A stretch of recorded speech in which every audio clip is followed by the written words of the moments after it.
Terus kita takoki pangeran. Jongke bar salat biasa wae, bareng-bareng untuk duit kok girang. Penting di duit mbek salat. Saya berkali-kali ngaji bilang karena kenangan terbaik kita ketika ning donya yo tahu salat. Jadi nak disoteng pangeran sampeyan ketemu pangeran kan pantes. Ning donya tahu salat, tahu sujud kan keren.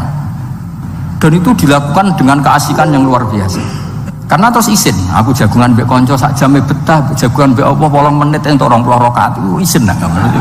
Singkat cerita Imam Bukhari itu pede meriwayatkan hadis setelah banyak orang mimpi Rasulullah itu liwat ditututi Imam Bukhari.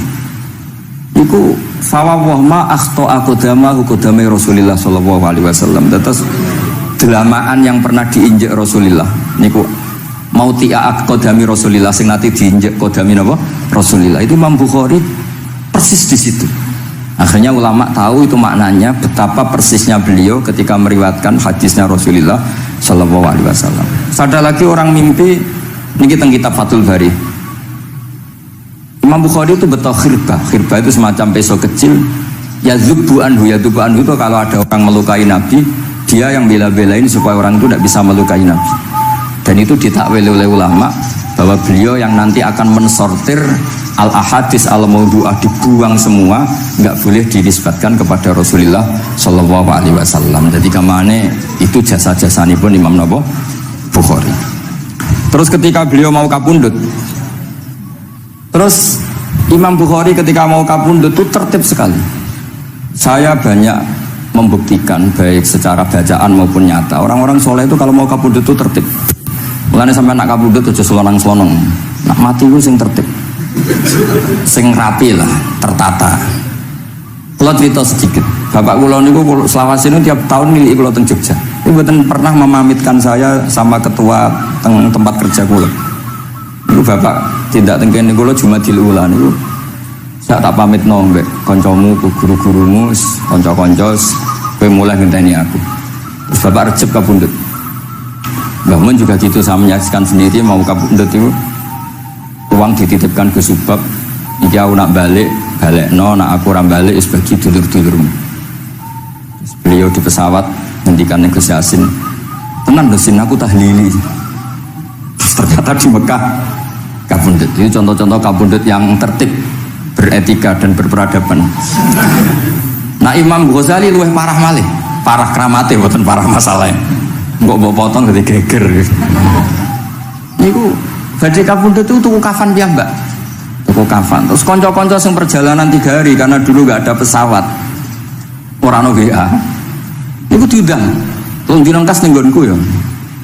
Ketika beliau kapundhut itu orang yang perjalanan 3 hari enggak ada yang terlambat. Ditakoki, "Kenapa kamu enggak terlambat?" "Saya sudah diundang 3 hari yang lalu." Dan niku tuku kafan terus badhe niku badhe subuh salat terus ya mbak cara Jawa kayak agak selonjor terus adik diceluk ali ya bil kafni aku jupukno kafanku terus diambung terus beliau ngendikan alar ridho bil intikal ila malikil mulki pun kula ridho pindah teng alami jenengan Gusti maksudnya kapundhut ya terus kapundhut jadi adik ora ribet tuku kafan ora ribet tuku saiki ya ana persiapan tapi gaya-gayanan tok kuburane wis digawe terus gaya mergo larang kawasane iku elit. Ini buatan keramat nih sembrono nih. Lah Imam Bukhari ki ngoten badhe kapundhut itu wali-wali angkatan beliau ku dipeni. Desane piyambake jenenge Khortanka, napa bacane Khortanak mboten ngerti. Pokoke kawasan Uzbek karena itu ejaan Soviet. Sauni-unimu lho baca Khortanka, cek Khortanak, cek opo ngono lho. Sing maca penting aja baca demaan karena tulisannya kok sik. Niku wali-wali mimpi ketemu Rasulullah teng pagar desa, teng pojok, teng pintu gerbang. Wali-wali tanya, "Ya Rasulullah, kenapa engkau di sini?" "Antaziru Muhammad bin Ismail." Aku ngenteni Muhammad bin Ismail. Apa tak jak bareng. Terus wali-wali ini tangi krungu kabar Imam Bukhari kabundut. Nama beliau kan Muhammad bin Ismail. Jadi akhirnya wali-wali ngerti. Jadi badhe kabundut itu ditunggu Rasulullah sallallahu alaihi wasallam. Kula waca nggih tak waca Arabe. Engko nak mboten paham nggih muni amin sebenarnya. Mboten santai mawon sampean. Kula niki mumpung dadi wong saleh mergo nderekaken kersane Habib Bidin. Ya kadang saleh kadang ora, nek ora saleh ya istighfar wis gampang, urusan mbek pangeran niku gampang. Ribet urusan mbek manusa. Terus yo sepuro iki kadang gremeng ya. Tapi ora usah kaget, ya apik manusa kalah apik mbek pangeran. Pangeran itu Ghafur kok manusa kok Ghafur kita ya ora lah biasa wae ngoten. Gampang urusan mbek pangeran ya. Ya cara kaidah fikih kan ngoten. Haqqullah mabniun alal musamaha. Urusan mbek pangeran iku gampang. Nah, urusan mbek manusa ruwet iki. Sing dawuhe ahli niku. Niku fakta apa pengalaman ya? Pengalaman apa fakta? Pengalaman. Ini kanca kula oleh ahli ahli al-Habsyi. Nggih mboten enten perkembangan mulai mbek kula ya ora jelas sih. Nggih kula waca ya. Akhbarana Muhammad bin Makki sami'tu Abdul Wahid bin Adam at-Tawasis yaqul ra'aitu an-nabiyya sallallahu alaihi wasallam fi naumi wa ma'ahu jama'atun min ashabihi wa huwa waqifun fi mawdi'in fasallamtu alaihi faradda alayhi assalam faqultu ma wuqufuka huna ya Rasulullah qala antadhiru Muhammad bin Ismail falamma kana ba'da ayamin balaghani mautuh fanadhartu fa idzan huwa qad mata fi sa'ah allati ra'aitu fiha an-nabiyya sallallahu alaihi wasallam. Monggo nggih nak badhe kapundhut sing tertib nggih. Habib Ali bin Utsman kabari Habib Bidin ya Ali Al-Habsyi ya Muhammad kondo-kondo sik dadi saged takziah nggih. Dadi niki mboten niki ditiru nggih monggo, mboten nggih sae kersane mboten nyaingi Imam Bukhari. Nanti kalau kadang salah itu ya istighfar, tapi kadang-kadang ya biasa. Nah aku bener terus ora kaya Imam Bukhari, jadi ben salah sithik-sithik, ora ben salah ya tetep salah, sementing gelem istighfar, gelem nak menawa iku dadi tawadhuke kita semua. Tapi yang jelas niku kula suwun kitab ini kitab barokah karena para habaib, para wali semuanya pakai kitab napa? Bukhari. Wau sing didhawaken teng dongane Habib Abu Bakar Segaf Kutub Gresik bahwa ya Allah kita mendengar hadis-hadis yang diriwayatkan Imam Bukhari dan semuanya mengarahkan kita tambah mahabbah kita li taatika untuk taat kepada jenengan. Saya beri contoh satu betapa hebatnya Rasulullah SAW untuk menjaga kenyamanan kita dengan Allah Ta'ala. Misalnya Sayyidul Istighfar yang tadi baru dibaca. Saya berkali-kali bilang wong khusuk-khusuk sing berlebihan. Nah istighfar nangis koyo-koyo nasib pendekne mau dosa tok. Sale bar delok wong wedok ning pertelon nangis ora barbar. Oke itu bagus karena eling maksiate. Tapi seakan-akan sifati Allah yang ngasih dia maksiat dan hubungannya dengan Allah hanya ditakdir maksiat. Padahal Allah tadi ngasih dia sholat subuh, ngasih dia sholat duhur, ketemu habaib hormat, ketemu kiai hormat. Reputasi Allah yang baik ini enggak dihitung. Si dihitung salah ini. Sehingga terus dia akhirnya sumpah, nak keterusan itu akhirnya rondo, sama aja terus nulis pokoknya. Tapi kalau Nabi ngajari kita tidak seperti itu. Sayyidul Istighfar diantara kata-katanya tetap Abu ulaka bi ni'matika alayya. Gusti apapun kulo, niki makili kita loh ya, tidak makili Kanjeng Nabi. Tentu kalimat itu dari Rasulullah. Tapi anggap saja yang baca kita. Ini penting dalam ilmu hadis. Ya Allah apapun salah saya, wau kalau teng terminal teng nopo dolong itu oke niku salah Gusti. Tapi kalau ditakdir gak nganti zina. Kanggo wong biasa-biasa ngene iki ora nganti zina iku top. Tapi aja terus delok terus iki cerita ae. Dadi delok istighfar tapi ra nganti zina alhamdulillah. Bar delok tok ya istighfar tapi ra takok nomere iku alhamdulillah. Ora moto terus dikeloni ning kamar. Alhamdulillah. Artinya ada sisi nikmat lah. Wong rai pas-pasan wae kok soleh ngono kan top ya. Ora top delok top ra nganti teruse gitu. Dan Quran membenarkan model ngono iku, maksudnya membenarkan itu dimaklumi. Dimaklumi iku artinya yo kelas-kelas ngono iku ayate intastanibu kaba'ira ma tunhauna anhu nukafir angkum sayatikum. Yo kelasé lagi ngono. Tapi maksud saya kowe kudu eling sisi abu ulaka bi ni'matika alayya. Ya Allah kula delok kok ora zina ya ora takok nomor. Alhamdulillah Gusti jenengan tesih ngreksa kula. Tapi kok terus wa abu bidzambi, tapi lha apa Gusti kula delok bareng nggih sepuro Gusti. Jadi artinya betapa Rasulullah itu ketika mengajari kita istighfar itu juga bersamaan dengan itu ikrar bahwa nikmat Allah aktsar wa aktsar. Bahwa sisi nikmat Allah itu jauh lebih besar. Makanya di Quran itu tidak ada hanya perintah istighfar, fasabbih bihamdi rabbika wastaghfiru, tetap ada bihamdi rabbik. Apapun kita ini masih masya Allah. Nah, barokahnya hadis-hadis seperti itu belum hadis solusi. Rasulullah mboten ate dosa. Tapi selalu ngasih solusi wong dosa. Wa atbi'is sayyi'atal hasanata tampuha. Berarti bar kok wedok wayu sawangane kok dosa, golek rondo sing elek tuwek kei dhuwit. Mbah, wau kula batu maksiat niki kafaroe. Engko amen didongakno koyo corona. Muga-muga panjang apa? Artinya itu mboten niki mboten, mungkin nak kula salah ben dikoreksi Habib Ali. Tapi Habib mun terlambat dadi sungkan mesti. Jadi niki cerita, jadi malah ikrare Habib Abu Bakar Segaf, dawuh-dawuh Nabi itu menginspirasi kita. Belum masalah adamul kunuti wal yaksi. Semua orang Islam seluruh dunia itu nggak ada yang putus asa. Meskipun ahlul ma'asi, ahlul kabair. Barokai hadis riwayat syafaati Rasulullah sallallahu alaihi wasallam. Coba kalau kita tidak dengar hadis syafaat, wong sing tahu dosa langsung fatalistik, sing tahu salah tahu fatalistik, sak donya iku ora ono sing wani iman. Perkarane kabeh gak ada salah.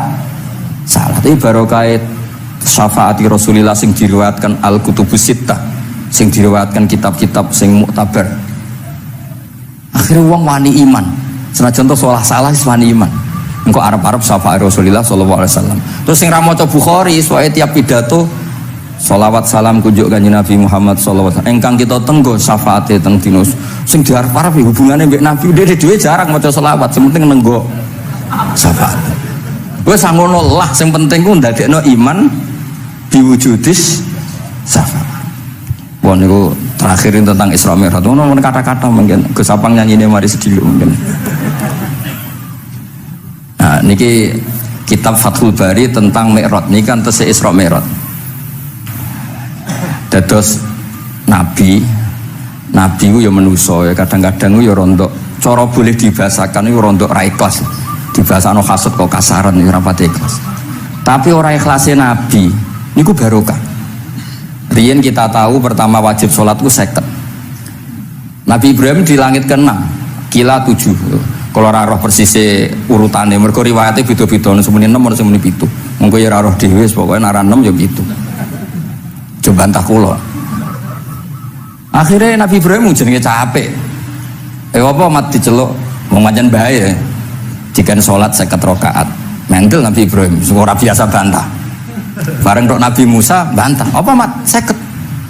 Dene asline bantah iku ora kok perkara piye. Asline gak krana sakake kita mboten. Rodok ngeprekno lah cara Jawa. Piye mat 50? Umatku sing gagah-gagah ra kuat temene umatem. Dadi asline iku yo rasake kita. Mulane kula rapati utang jasa asline di bab ini karena asline iku terusane inna ummataka la tutiku dzalik. Umatmu ora kuat. Bani Israel umatku sing gandeng-gandeng gagah-gagah ra kuat temene umatmu. Padahal kita ya nyatane ra kuat tenan, tapi alhamdulillah. Singkat cerita terus rodok terjadi debat kecil. Kanjeng Nabi karena ahsanan nasi khalqau wa khuluqa. Nurut mawon. Matur nang pangeran Gusti khafif anni. Sampai pangeran disudo 5 berarti itu pinten? Matur nang Nabi Musa ijek abot papat 5. Jaluk ringanan. Sampai akhirnya ping 9. Ping 9 berarti 5 ping 9 kalong pinten? 45. Dan saat ini Nabi Musa sail 5 lah ijek jaluk neh keringanan. Waduh anak sido. Niku pun ra sidono wajib sholat. Tapi pertanyaannya lah, apa ada Mi'raj jebule ratu apa kan gitu. Itu jasanya Nabi Musa. Baru kayak protes nih, 50 jadi minten gangsa. Tapi itu sisi Nabi Musa. Tapi kalau ini cerita tentang riwayat ini tentang Fathul Bari, kalau wajah mawon. Ketika Nabi Musa di langit ketiga atau keempat, itu kan dilangkai kanjeng Nabi. Dilangkai itu nangis. Nangis itu nangis, ya nangis protes. Ditakoki ibu malaikat Jibril, kenapa kayak nangis? Gerutu itu gak adil guys. Cah wingi ngangkai makomku. Gerutu. Akhirnya kanjeng Nabi takok, niku sinten? Iku Musa. Nembe nopo? Ya nembe gerutu. Sing digerutani sinten? Pangeran. Lah terus pangeran gak piye-piye? Gak, wis biasa aja. Mboten niku lho mboten gawe-gawe. Nek ora percaya sampean waca dhewe kitabe. Kok eja sithik-sithik. Terus lah kena apa? Ya mergo sampean luwih enom tapi nglangkai makome, rada ra trimo. Marahe tabayun kan cara saiki tabayun dikonfirmasi. Kula waca mau narape, mungkin nek sing ra ngandel nggih ben ngandel, nek sing ra ngandel nggih ben Ya ben goblok wong tak wacana kok ora ngandel.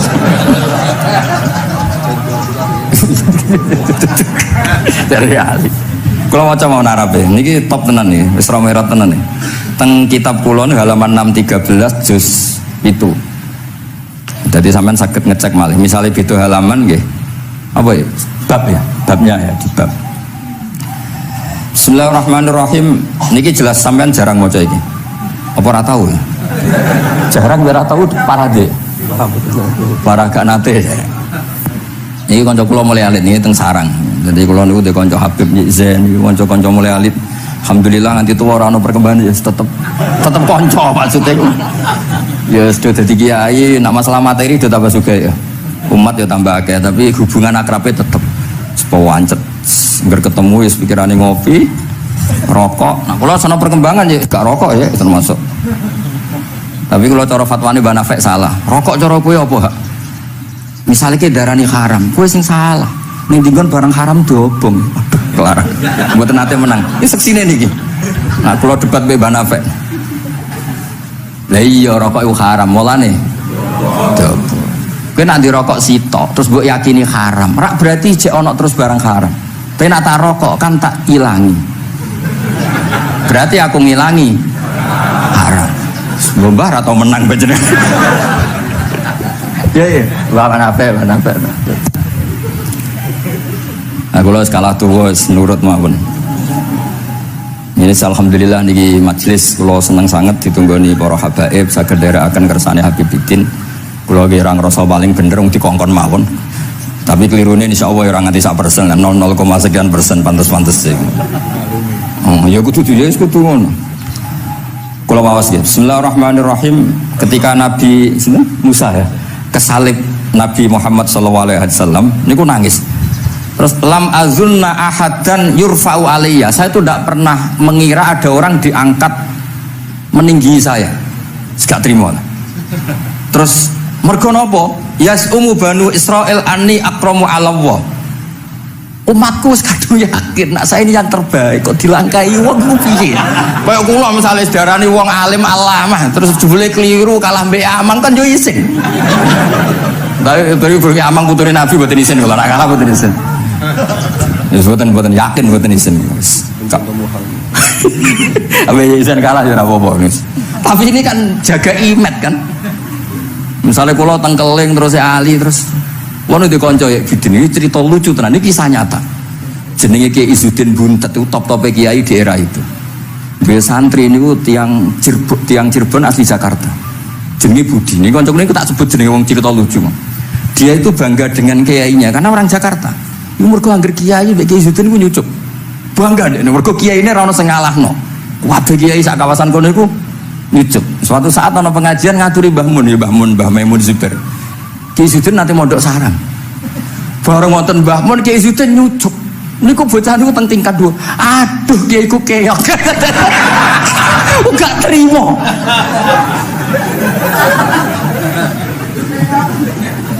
Karena dia ngukur menang kalahnya pakai nyucuk. Mulane kula tak biasakno nak mbek wong sepuh nyucuk, mbek ben tawaduk. Kuwatirku nak ono wis ben santri kula aduh Gus Baki aku sak keok kelah, sementing tawaduk. Lho akhirnya cah niki niku badhe niku pamit wae mondok teng sarang. Karena dia tidak ingin punya kiai yang nyucuk. Dia oleh muni aduh kiaiku keok. Niku kiai ini diceritani guyu ra barbar. Yus, dia aku kalah. Lagi Nabi Musa itu ya nabi ya manusia. Bareng Nabi Muhammad ngelangkai makome. Ya Allah lam azunna ana hadan yurfa'u alayya. Mbok sampean maca yurfa'u bo yarfa'u wis boleh. Sauni-unimu lah. Sementing aja yurfi'u aja yarfa. Sauni-unimu lah. Enake apa diangkat sak dhuwurku apa ya sampean maca milah apa ya? Bebas apa ya nama yurfa'u wedi nek mergo ngarepe wong akeh sakake kula maksudnya nak. Akhirnya terus ditanya sama malaikat Jibril, kenapa kira-kira gitu? Wahu yasumu banu Israila anni akramu 'ala Allah wa hadza akramu 'ala Allah minni. Ini urusan nama umatku wis yakin saya ini nabi terbaik. Masalah kan cara image. Kaya wong elek pacaran terus kancane luwih ganteng kan ya mriyang kan. Mulane kabeh iku anggere pacaran sing ngajak kancane sing luwih elek. Niku nah, pengalaman. Masalah kan. Kaya ustad, nang kiai apa kiai ning desa-desa mau ngajak kancane sing luwih alim, masalah ya. Golek penderek sing wis ora apa-apa lah kira-kira. Kula termasuk ndek nyali, ngaji ngajak ya amang medal ngalim. Kula termasuk kiai ndek nyali. Bon. Walau kana hadza wahdah hana aliyya. Maksudnya nak aku kalah mbek Nabi Muhammad gak apa-apa lah, secara pribadi aku kalah gak apa-apa. Oke. Pancen iki sing dipilih aku kalah gak apa-apa. Walakin ma'ahu ummatuhu wa hum afdhalul umam indallah. Lho nak antar ketua kalah aku ora masalah, oke lah. Lho tekan sak umatku yo kalah, dadi gak trimo. Dadi wong ra trimo iku yo oleh sithik-sithik tapi Nabi Musa wae ora trimo. Terus walakin ma'ahu ummatuhu wa hum afdhalul umam indallah. Jadi sampean-sampean iki itu orang yang digugat Nabi Musa. Monggo di Fatihai kersane boten gugat. Jadi nak pas kalah mbek Nabi Muhammad itu pun ikhlas ya, tapi bareng kalah mbek antar umat kalah niku gak trimo. Walakin ma'ahu ummatuhu wa hum afdhalul umam indallah. Dan iki sing lucu, qala Jibril hadza Musa wa may yu'atibu, kanjeng Nabi tanglet wa may yu'atibu, terus sing digumami sapa, sing digremi sapa? Qala yu'atibu rabbahu fika. Lho niki kula maca. Kok nak kurang marem tak seksine ya amang takon maca. Yu'atibu rabbahu fika. Qultu wa yarfa'u sautahu ala rabbi. Ning ngarepe pangeran yo wani pahpo ngono gak mane cara Jawa iku. Qala innallaha qad arafa lahu khiddata. Pangeran biasa, nek ngomong ya rada keras ngene dadi pangeran wis biasa maklumi. Wa fi riwayatin innahu ya'rifu dzalika minhu. Allah kenal banget. Ini jenis wong protes iku wis kenal banget. Terus, nah ini terus mulai analisis ulama. Qala ulama lam yakun buka umusa hasadan ma'adallah fa innal hasad fi dzalikal alam manzu'an ahadil mu'minin fa kaifa biman istafahu wa ta'ala bal kana asafan ala ma fatau minal ajri alladhi yataratta bil arfud. Ini kan analisis, walhasil hakikate Nabi Musa mboten hasud tapi ya serapati siap kalah wae, dan niku ya normal wae wong manusa. Semoga nak sampean ra siap kalah mbek kula nggih saged maos Bukhari, saged maos Fathul Bari. Nah, misalnya kepeksa ya eling salah ya aja eling bener. Tapi sampean kok nantang Qur'ane nak salah ditulis sita, nak bener ditulis 10. Mulane kalau nak salah ya kira-kira cek duwe 9 lah. Mugi 10 dikurangi pinten? Setunggal. Tapi mboten penting lah. Sing penting niki kula cerita. Kula seneng mboten krana ngrasa paling bener, mboten saged nderekaken kersane Habibiddin, para habaib, para kiai. Kula posisi makmur diminta kula suwun niki nambahaken mahabbah kita teng Rasulullah sallallahu alaihi wasallam. Apalagi tadi saya minta ijazah Habibiddin karena dapat ijazah dari Habib Salim bin Umar bin Muhammad Asgaf, ijazah dari Habib Abu Bakar Segaf tentang doa Khatmul Bukhari, dan tadi doa yang luar biasa. Jadi saya pastikan bahwa kita seperti ini tuh barokahnya riwayat sahihah. Andaikan kita ngikuti riwayat misalnya murtakibul kabirah itu kafir, orang melakukan dosa itu kafir, kayak apa umat Islam akan habis, karena semuanya yang pernah salah akan merasa kafir dan merasa repot. Ini barokah ahadisus syafa'ah, barokahnya ya semuanya, akhirnya semuanya punya harapan nanti ketemu Allah itu untuk syafaat. Barokah itu harapan mereka tetap jaga iman, jaga kebaikannya, enak menowo, semua itu bisa menghapus kesalahan.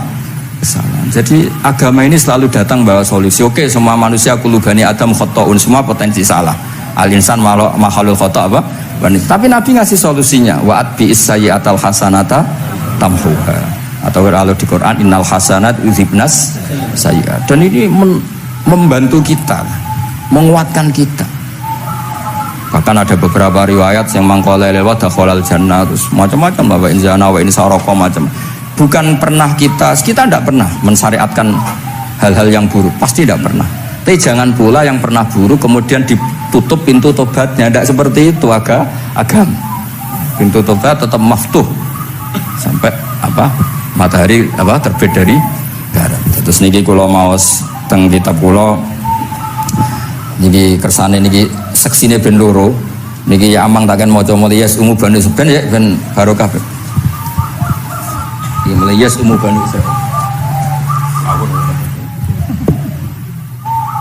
Yas'umu bani Israil.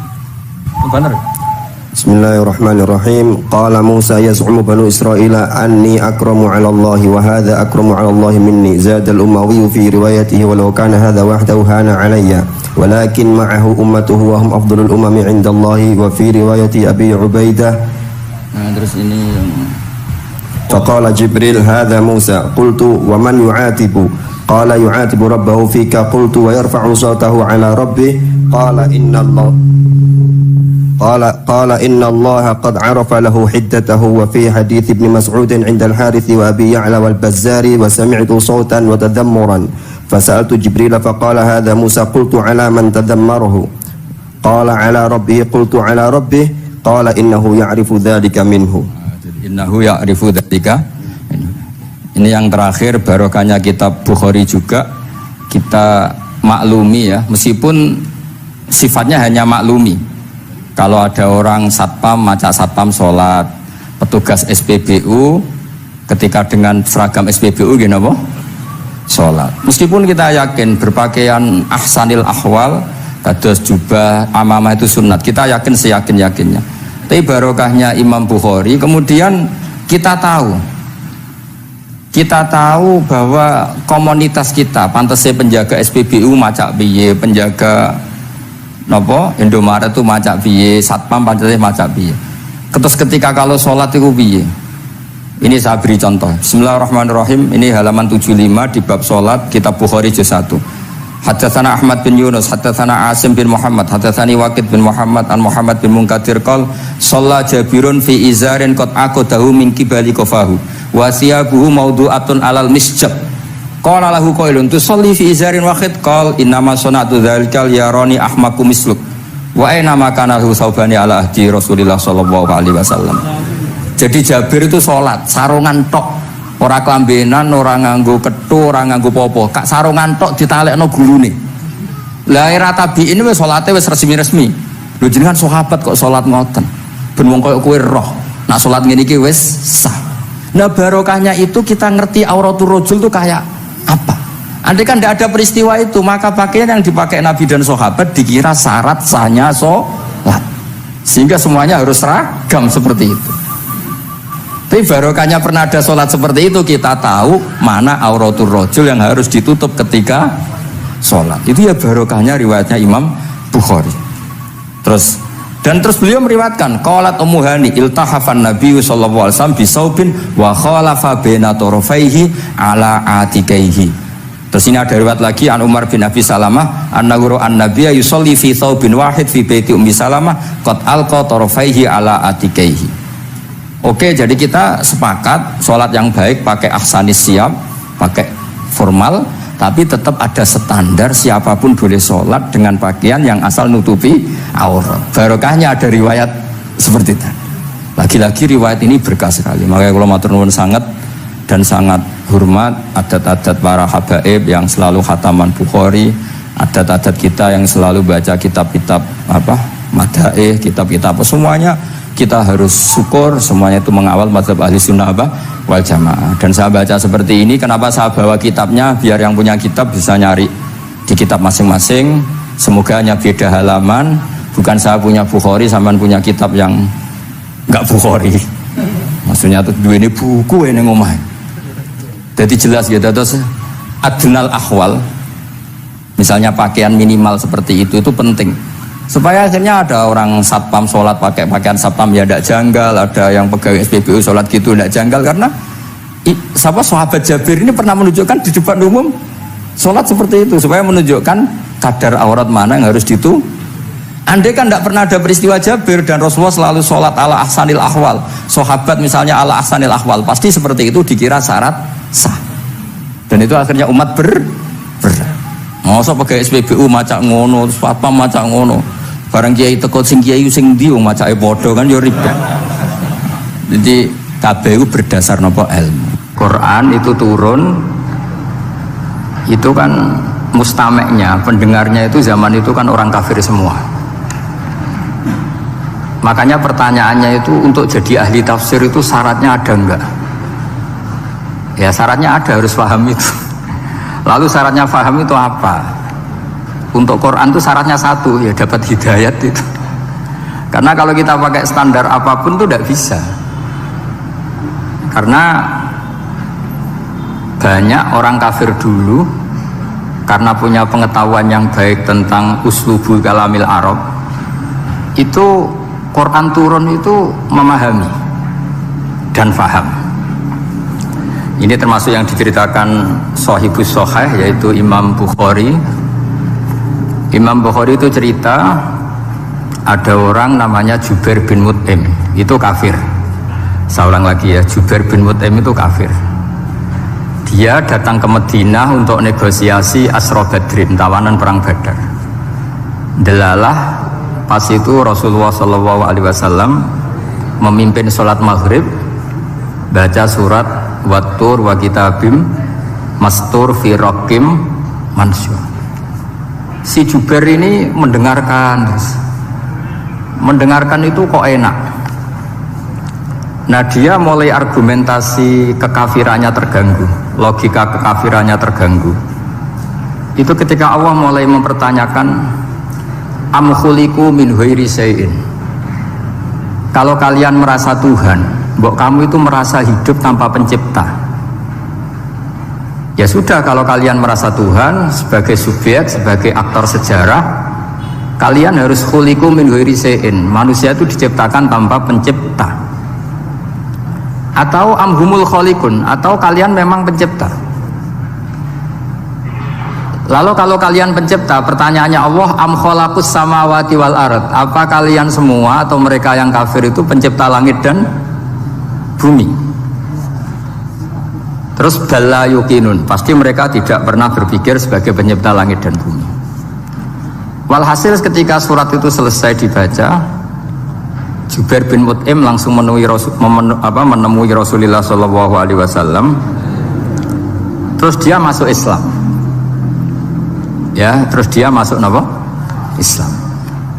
Ini bukti bahwa Quran itu bisa difahami orang kafir dan bisa menjadi sababul hidayah.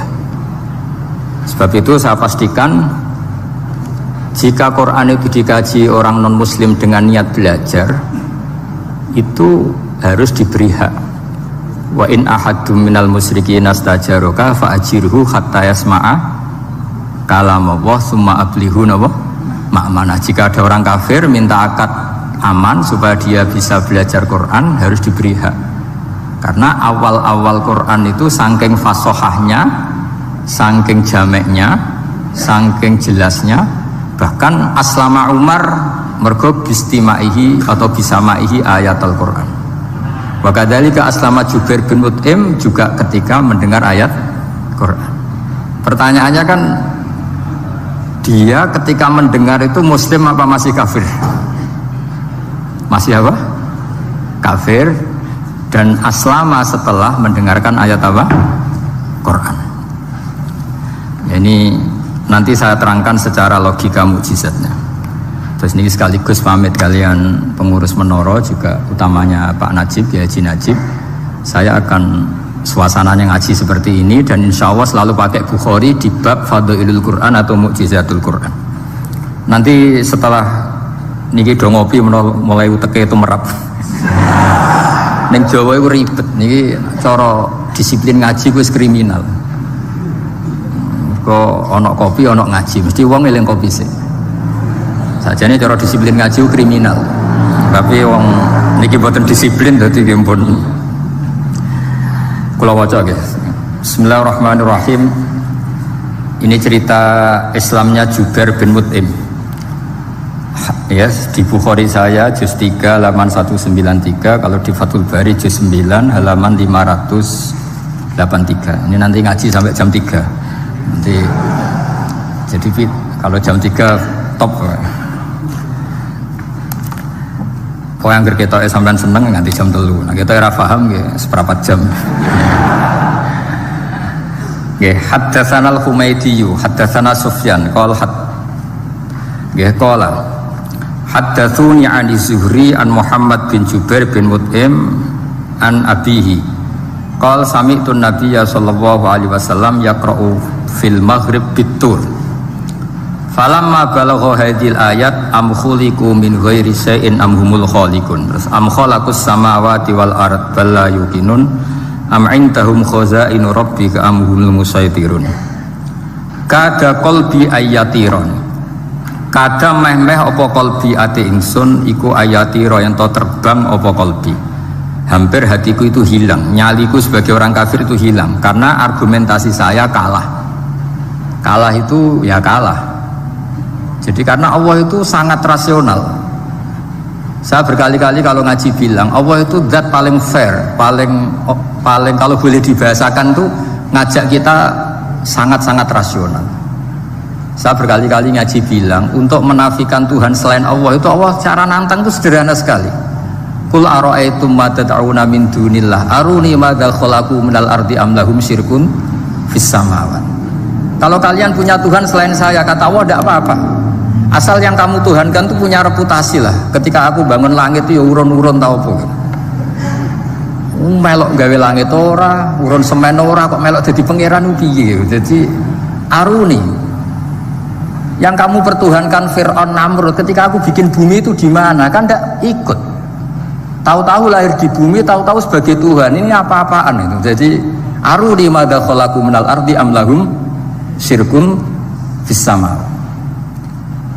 Jadi kalau kata Allah, ini yang pikirannya Jubair bin Mut'im, enggak apa-apa kamu tuhankan selain saya kata Allah, tapi am khalaqus samawati wal ard. Apa Lata Uzza Hubal punya reputasi menciptakan langit bumi? Enggak kan, bala yuqinun.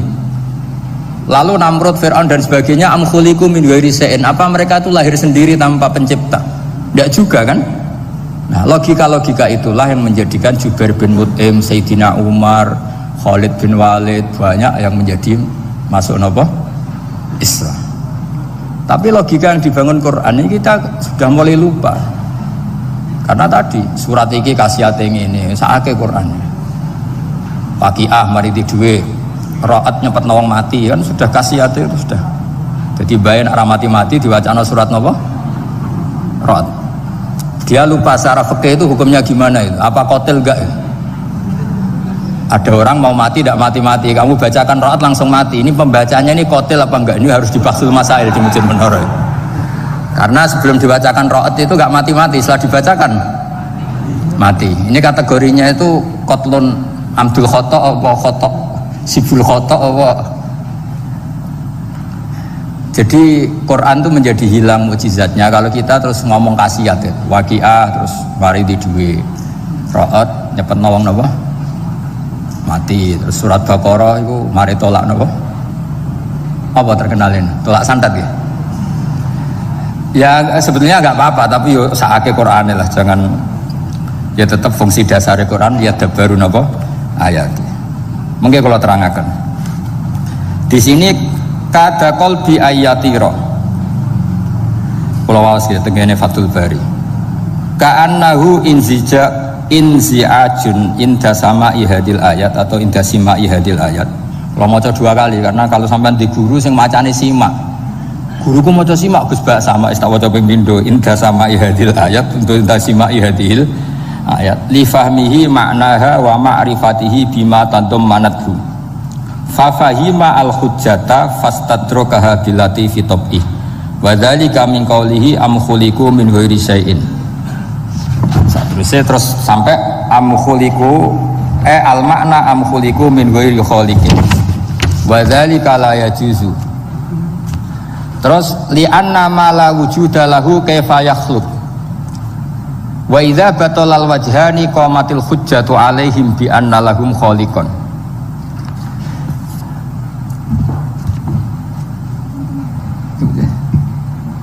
Wah, aneh-aneh. Ganti kegiatan ya biasanya. Lah semula orang ngrungokno ora noto mix pokoke.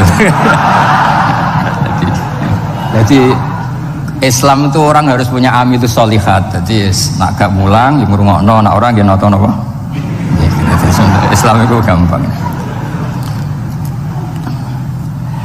Begini kalau terangno nggih. Mboten sing sampean kulino argumentasi Quran. Ketika Allah menafikan Tuhan selain dirinya, Saya ulang lagi, ketika Allah ingin menafikan Tuhan selain dirinya, sebenarnya argumentasinya itu gampang sekali. Kita tahu di awal juz 6 misalnya qul ara'aitum ma tad'una min dunillah, ara'aitum di tafsir-tafsir akhbiruni. Coba saya kasih tahu, ara'aitum bi makna apa? Akhbiruni. Coba kasih tahu saya. Kalau mereka itu Tuhan, apa reputasinya? Aruni, tunjukkan ke saya. Madza khalaqu minal ardi. Ketika aku menciptakan bumi itu mereka urun apa? Fir'aun lahir di bumi, Namrud di bumi, Nabi Isa di bumi. Semua yang kamu Tuhan kan lahir di bumi. Lalu ketika bumi diciptakan, kontribusi mereka itu apa? Mbok kalau yang merasa jadi Tuhan tuh mbok yo gawe lah urun gitu. Gampangane iku yo wong iku ana kualifikasine. Nek dadi kiai iku yo tau mutolaah. Tahu ngaji bafail macam-macam lah soalnya. Nah jadi wong sugih itu syaratnya ya diwarisan atau pekerja keras kan kabeh ono syarat. Maksud jadi pangeran tanpa kualifikasi, jadi presiden yang menang di pemilu gitu. Ini jadi Tuhan kok tidak punya reputasi aruni madza khalaqu minal ardi am lahum syirkun fis samawat. Kok jadi Tuhannya bumi ya reputasinya menciptakan bumi. Lah Jubair bin Mut'im itu orang kafir, saya ulang lagi orang kafir. Terus Allah membombardir dengan argumentasi am khalaqus samawati wal ard. Yang kamu Tuhankan apa menciptakan langit bumi? Am khuliqu min ghairi syai'in, apa yang kamu Tuhankan itu wujud begitu saja tanpa pencipta. Wos pokoknya dibombardir gitu. Sampai beliau tidak kuat akhirnya matur Rasulullah asyhadu alla ilaha illallah wa annaka rasulullah. Jadi dulu itu mukjizatnya Quran itu orang kafir saja tahu. Saking dahsyatnya, logika yang dibangun itu saking dahsyatnya. Dan itu murni argumentasi ilmiah, bukan jimat, mboten. Terus diwaca sakmene ambek poso, iku mboten enten ngoten uriyen. Yes, pokoknya memang ilmiah. Saya punya sekian contoh. Sampean boleh nggak percaya, tapi kebangetan ora percaya. Dulu di antara sifatnya Rasulullah, saya sering ya kadang-kadang ya kepengen emosi lah. Wong dikandani pangeran kok angel ra karuan. Tapi dulu para nabi itu disifati Allah qad ja'atkum bayyinatum mir rabbikum. Orang-orang kafir dulu disalahkan Allah karena sudah ada bayinah. Bayinah itu kebenaran yang ketok welo-welo, begitu jelas. Sehingga Allah ketika mensifati kekasihnya yaitu Rasulullah SAW, itu status yang ditonjolkan Allah itu apa? Lam yakunil ladzina kafaru min ahlil kitab wal musyrikin munfakina hatta ta'tiyahumul bayinah. Itu siapa? Rasulun minallah yatlu suhufam mutahharah. Orang kafir yang ngotot terhadap kekafirannya, baik ahli kitab maupun orang musyrik, itu tidak akan tercerabut dari akar kekafiran sehingga datanglah bayinah. Bayinah itu kejelasan yang benar welo-welo. Siapa itu? Rasulun minallah yatlu suhufam. Nah, benar welo-welo itu karena argumentasinya dibenturkan. Saya ulang lagi, dibenturkan. Saya beri sekian contoh argumentasi yang dibenturkan. Saya berkali-kali cerita kalau ngaji.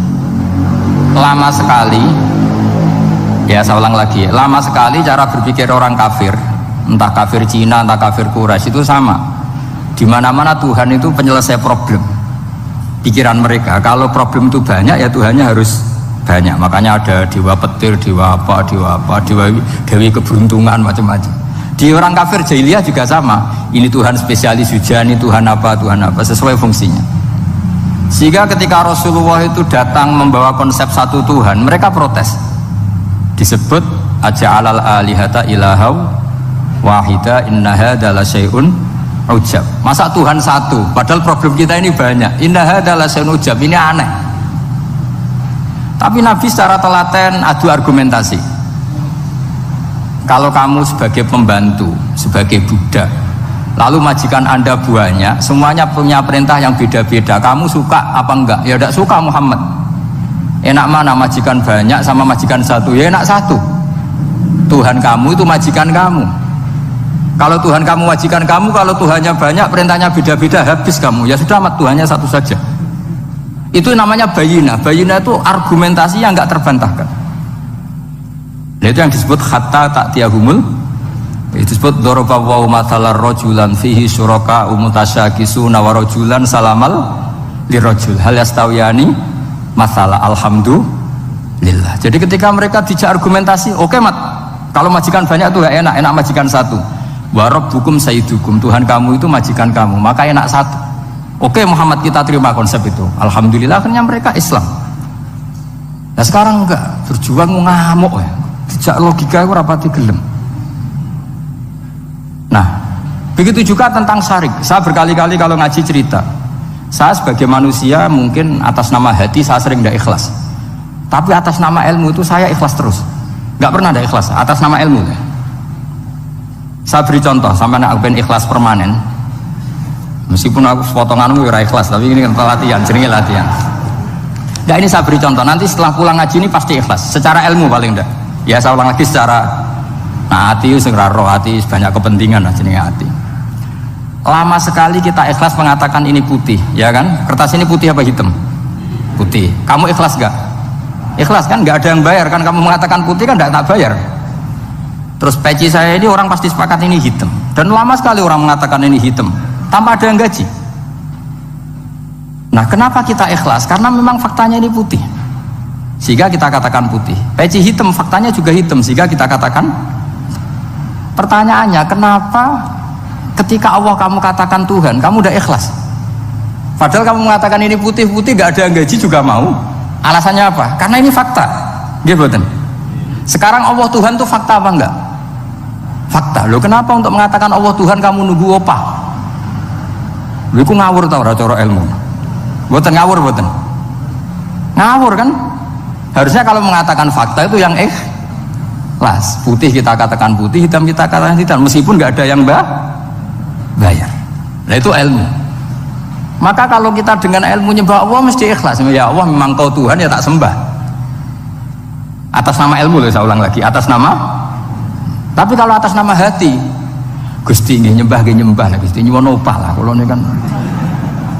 Maksudnya ku yo piye no, dadi ribet. Makanya di bab fakta itu Allah ngendikan waman azlamu mimman abadani li jannatin aw narin. Laulam akhluq jannatan wala naron alam akun ahlan al-uto'ah.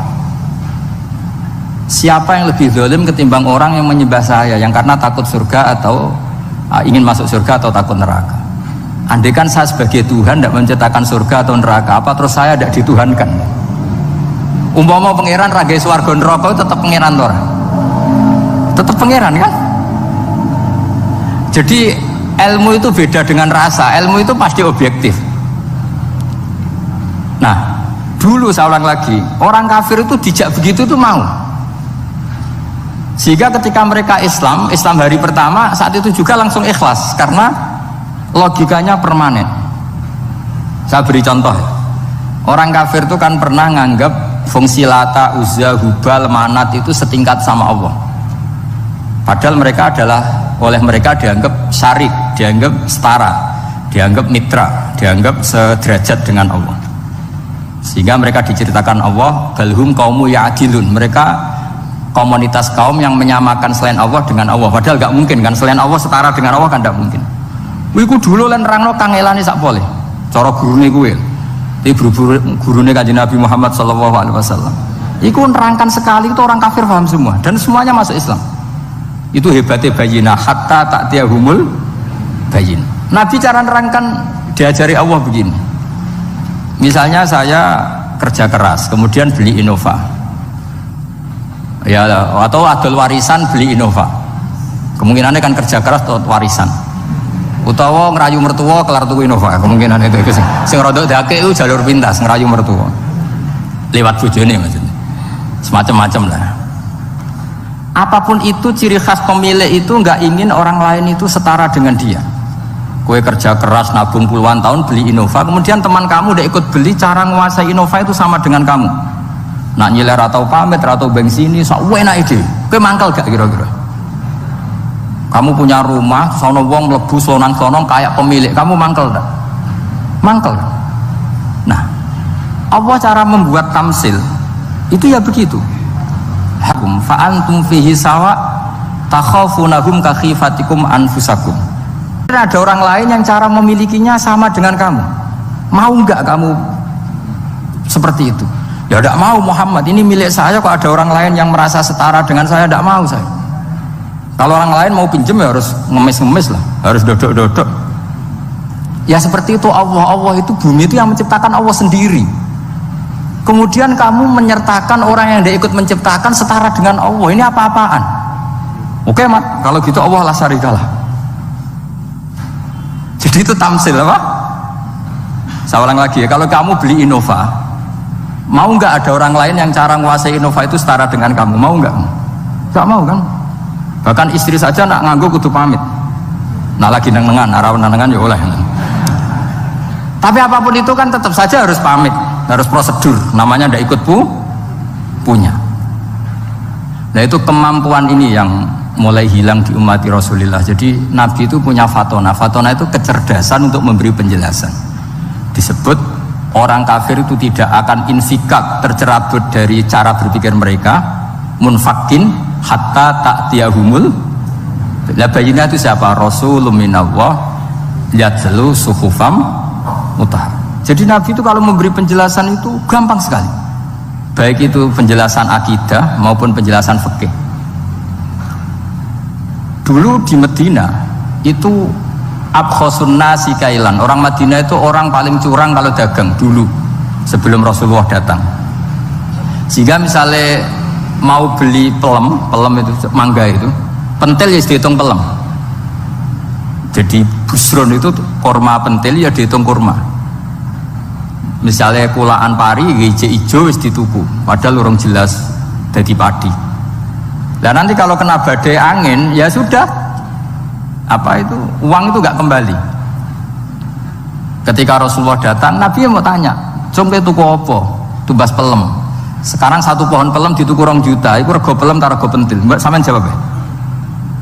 Pentil kan gak ono regane, sak meneh niku. Ndak ketika dibayar 2 juta itu rego pentil apa rego pelem? Pentil lho mboten. Ketika pentil sakmene dituku 2 juta satu pohon itu rego pelem atau rego pentil? Pelem kan? Sekarang faktanya pentil apa pelem? Pentil. Makanya Nabi terus tanya, "Qul ara'aitum in mana'allahu as-samrah fabima yastakhilu ahadukum mala akhi." Banyak tak apa loh hadis-hadis. Andai kan nanti pentil ini kena angin, kemudian 2 juta itu bayari apa coba? Diarani bayari pelem rantuk pelem, dibayari pentil itu regane 2 juta, dipangan ora kena.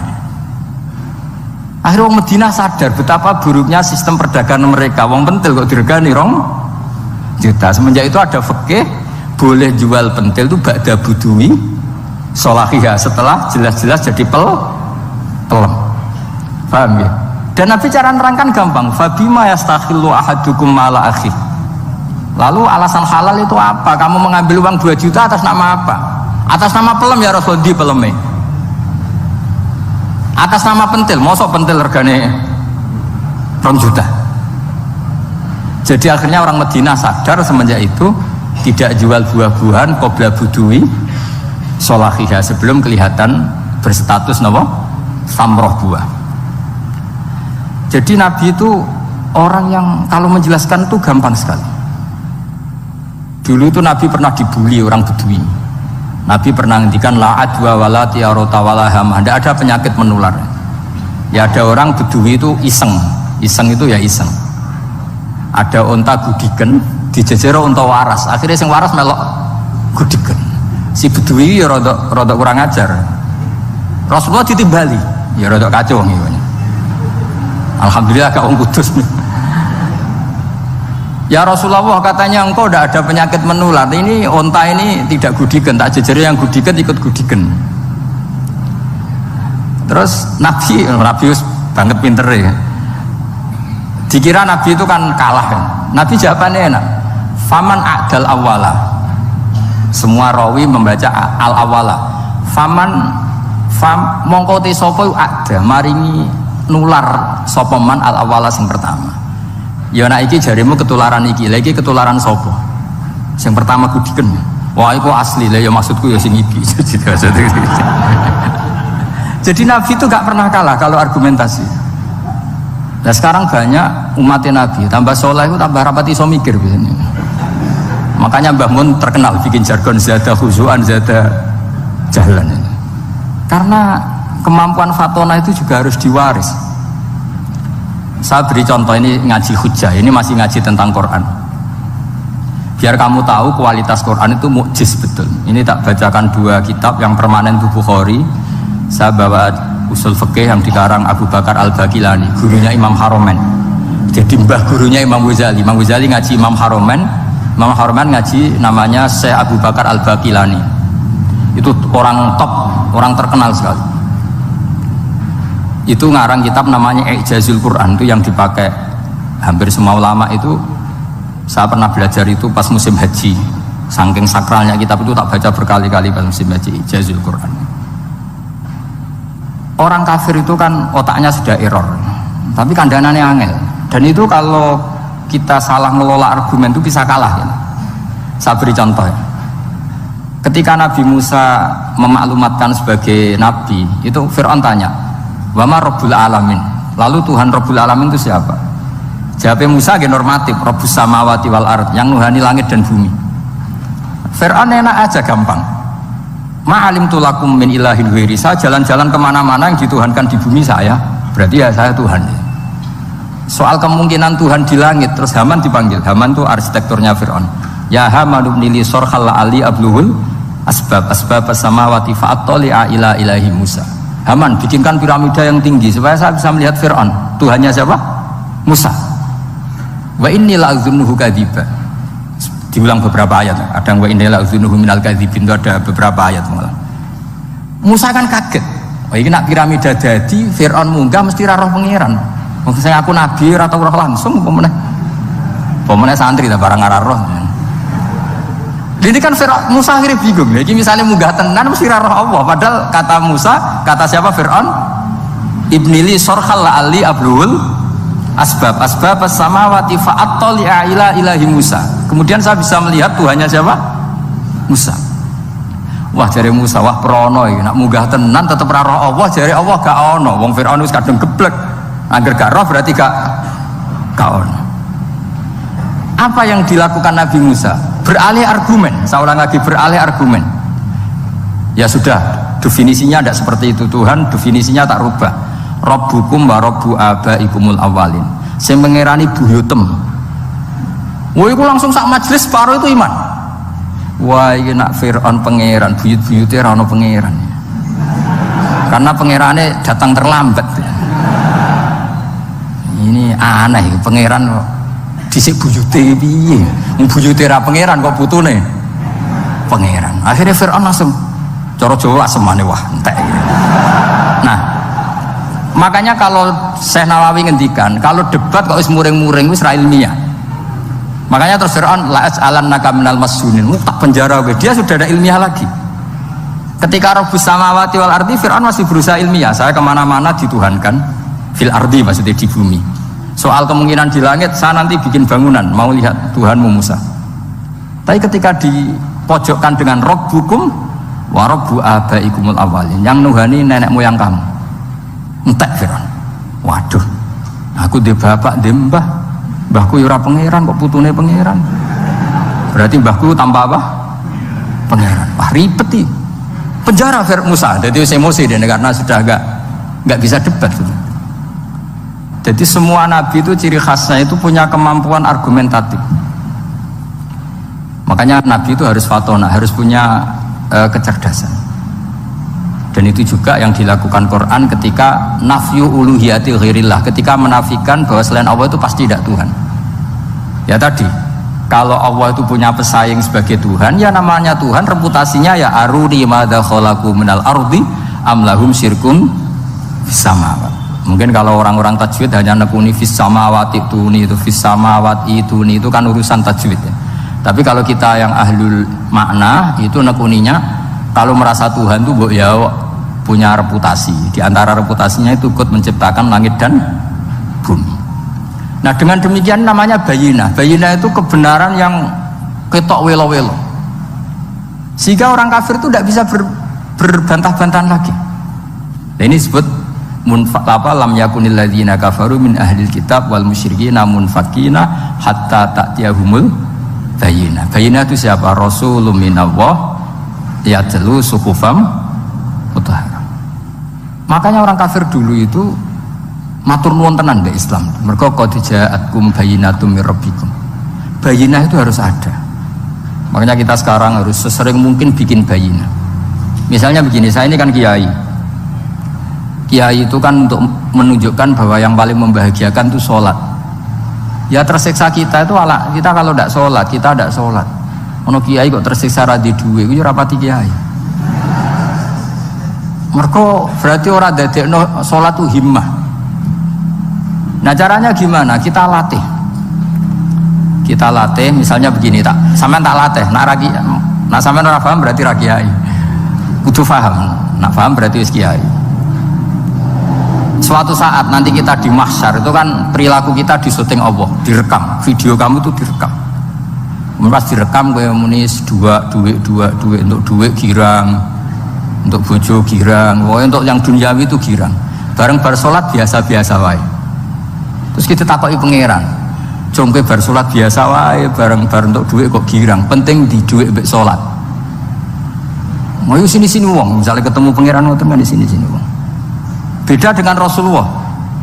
Rasulullah itu anggar radi sumpek nonton mloko ngator ngidul ngaron ngidul sampai ngendikan arifna ya Bilal, tolong saya kasih istirahat ya Bilal. Ketika Bilal datang ngetuk pintu, ya Rasulullah as-sholat, Nabi terus seneng karena mau ketemu kekasihnya. Makanya ngendikan wa qurratu aini fis sholat, seneng. Jenenge fis sholat itu seneng. Saya berkali-kali ngaji bilang karena kenangan terbaik kita ketika ning donya itu tahu sholat. Jadi nak disoteng pangeran, sebenarnya ketemu pangeran kan pantas. Ning donya tahu sholat, tahu sujud kan keren. Nah, hal-hal seperti ini itu harus dijelaskan. Sayyid Zainal Abidin itu nak sholat itu aslinya mau kepengen 2 rakaat, sholat sunat mau kepengen 2 rakaat. Tapi setelah sholat itu dia merasa ya Allah, matur nuwun jenengan kasih rezeki sholat, sehingga terus sholat lagi sebagai syukur diberi sholat 2 rakaat. Saking syukurnya sholat lagi itu gak tahu akhirnya setiap hari itu 1000 rakaat. Dan itu dilakukan dengan keasikan yang luar biasa. Karena terus isin, aku jagungan mbek konco sak jam betah, jagungan mbek apa 8 menit entuk 20 rakaat itu isin lah itu ya duwe isin maksudnya ya. Iki cerita wong duwe isin, nek sing mboten nggih monggo lah, niki pilihan, niki cerita mawon. Sampeyan aja takok, lha Gus Pak iso nglakoni itu ora, gak sopan takok kiai, paham. Itu cerita mawon. Tapi saya bisa bayangkan perasaannya orang-orang soleh. Wong nak duwe isin itu jagungan mbek kanca wae asik. Padahal kanca iki ra jelas prospeknya, cara dunya ora jelas, akhirat ora jelas. Lho iki jagungan mbek Allah kok kesusu, ini makhluk model apa kan? Hamba model apa? Lho Kanjeng Nabi itu sampean tak ceritani. Garwa paling disenengi Sayyidah Aisyah. Wayu perawan. Siddiqah gelare. Lha niku Sayyidah Aisyah saking kepingine dikumpuli Nabi niku nak Nabi salat malam niku turu ning ngarepe. Ya turu ning ngarep. Nabi ku mboten gaya kok sampeyan dinggon salat khusus mboten nggih salate nggih teng kene sarine. Masane kan kada kaji-kaji sugih ana ruang salat. Ana sajadahe, ana tasbih komedi. Gaya tok. Kalau bolak-balik dolan wong sugih-sugih. Monggo Gus nggon pesolatan. Wah, sambu malaikat blas gak ono yakin. Gaya tok wis. Aku elek-elek yo gawa Quran mampu lah, ono malaikat ora mampu. Potongane wis blas. Nabi ku mboten nggih sederhana sing didamel qiyamul lail nggih sing teng kamare Sayyidah Aisyah niku. Niku Sayyidah Aisyah jarak tulu Malang. Lha niku yo ora dibeda mek Nabi nek pun kepengin salat nggih salat mawon. Nak pas kias qiyam niku pas berdiri Sayyidah Aisyah ndelojor. Jebule salate diterusno, pas Nabi badhe sujud akhirnya kakinya ditekuk. Ngekeki ruang Nabi sujud. Akhirnya kenangannya Sayyidah Aisyah, akhirnya Nabi bilang ke saya, dari ini ata'abbadu li Rabbi, aku keizin, aku tak asik mbek pangeran. Fataratu hawa ya li hawahu, segelem ra gelem aku ngalahno kepenginku dikumpuli Nabi, mergo demi senenge Nabi mbek pangeran. Iso sampean niku tahajud ngenteni nenengan mbek bojo. Wong bojo elek kok ninggalo tahajud iki. Ah, wet tenan jelas. Dan ini anak bojone ayu malah ora tau napa? Tahajud. Wis musibah tenan iki, wis musibah. Nabi ku garwane ayu, Aisyah. Lho niku mboten pas teng Sauda, lho pas teng Aisyah. Lho niku sing nyekseni nak Kanjeng Nabi jumenteng nganti mlentoh niku Aisyah. Dia agak tahu mikir, kok Aisyah, lo jajal ke bojo wayu, kok bergak tahajud. Pas rukun loh ya, nara rukun agak tunggalin, pas rukun. Lagi agak tahu mikir, wong neng Sayyidah Aisyah pas rukun qiyamul lail nganti swaromat qadamahu nganti melentok. Ketika dijawab, bukankah engkau sudah dimaafkan mata qadama min dzambika mata akhir? Jawab Nabi, afala akunu abdan syakur. Kayak apa? Karena tadi ketika Nabi sholat tuh asik. Siapa yang bisa menandingi keasikan seorang hamba dengan kekasihnya, yaitu Allah Ta'ala. Dan itu yang ditiru duriah-duriahnya kayak Sayyid Ali Zainal Abidin. Kan sekali sholat itu asik. Makanya ada wali ditanya, kamu masuk surga, Gusti wonten sholat boten teng swarga. Nak boten saduk boten usah jane. Nek ben swarga seneng kan hore ora usah subuh kan. Mulane potongan aku angel bus warga karena tadi kepen bus warga ben bebas subuh, bebas Jumatan. Berarti selama ini kamu ngambut syariat itu problem, napa? Masalah ya, berarti ngambut syariat itu masalah. Ning donya haram nyabu, sebayangno ning swarga ape napa? Nyabu. Mergo ana wa khamril lazzatil lisyaribin la fiya ghulu wa lahum anha yunsaf. Jadi orang-orang baik itu ukurannya itu, makanya saya bilang mungkin kita tidak ikhlas secara hati karena hati kita ya taqallab molak malik, tapi kita harus ikhlas secara ilmu ya, ikhlas secara apa? Ilmu. Yaitu tadi caranya saya ulang lagi ya, kamu mengatakan ini putih-putih kan tidak ada yang bayar kan, paham ya? Karena ini fakta. Nah sekarang Allah jadi Tuhan itu fakta apa enggak? Fakta. Kenapa kamu mengatakan Allah Tuhan nunggu dibayar surga, itu memalukan apa enggak?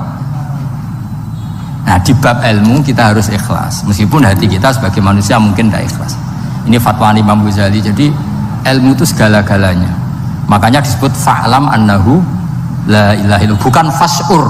Fas'ur itu rasakan kalau Allah itu Tuhan, enggak, tapi fa'lam. Karena kalau rasa itu kan tawakal tok, orang mergawe ora di duit. Padahal pokoknya rasa itu kadang ya umat tawakal ya, kabeh ku pangeran, tapi kadang-kadang tawakal tok orang mergawe ya kere. Iya, ujug-ujug muni ngono. Padahal ya Islam, kadang ya tamatan madrasah ngomong ngono. Karena hati sing ngomong ngono iku hati. Lesan kan hanya terjemahan, hanya penerjem. Tapi kalau ilmu enggak, ilmu tetap sadar. Enggak bisa sesuatu tanpa melibatkan Allah Subhanahu wa taala. Kalau suwun niki ada napa? Makalah sing kula simpen napa?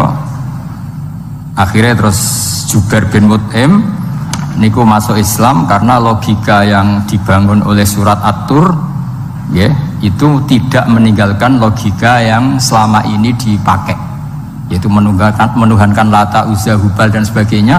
Terus Allah bertanya, yang kamu tuhankan itu apa reputasinya? Am khalaqus samawati wal ard, apa pernah menciptakan langit bumi? Seterusnya dan seterusnya. Akhirnya mereka sadar yang layak jadi Tuhan itu hanya Al-Khaliq sebagai pencipta. Yang tidak pencipta tidak usah jadi Tuhan. Makanya Iqra bismi rabbikal ladzi khalaq. Ya sama ya, Yuhannas u'budu rabbakum. Rabbakum siapa? Alladzi khalaqakum. Jadi syarat pertama jadi Tuhan itu satu, harus berstatus Al-Khaliq sebagai pencipta. Padahal kalau sebagai pencipta pasti selainnya itu nggak mungkin berstatus pencipta. Apalagi pencipta langit bumi, semuanya lahir di bumi. Nah, ini faqamatil hujjah. Kemudian argumentasi Islam ini begitu kokoh, dan ketika kokoh itu tidak akan terkalahkan. Itu disebut bal naqdhifu bil haqqi 'alal batil fayadmaghuhu fa idza huwa zahir. Makanya saya berkali-kali bilang ngaji Quran itu ya harus ada ilmu manteknya, entah berapa kadarnya harus ada ilmu mantek. Saya beri contoh. Di Quran itu ada ayat, ya ada ayat yang bunyinya begini.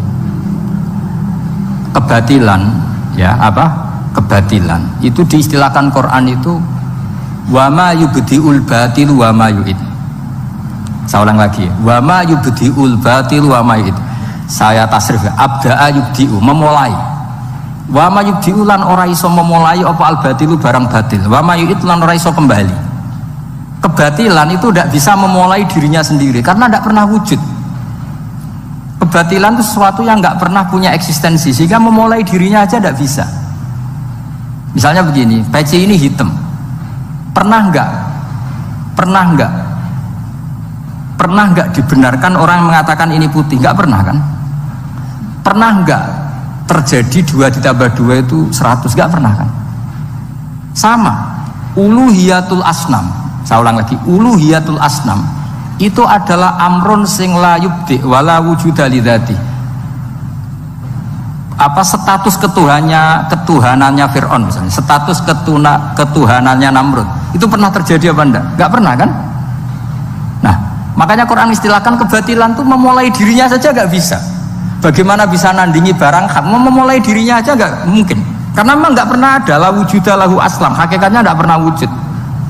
Sekarang saya tanya, uluhiyatul asnam, uluhiyatul lat, uluhiyatul uzza, uluhiyatul hubal, uluhiyatul fir'aun, uluhiyatul namrud, semuanya pernah ada enggak? Enggak ada kan?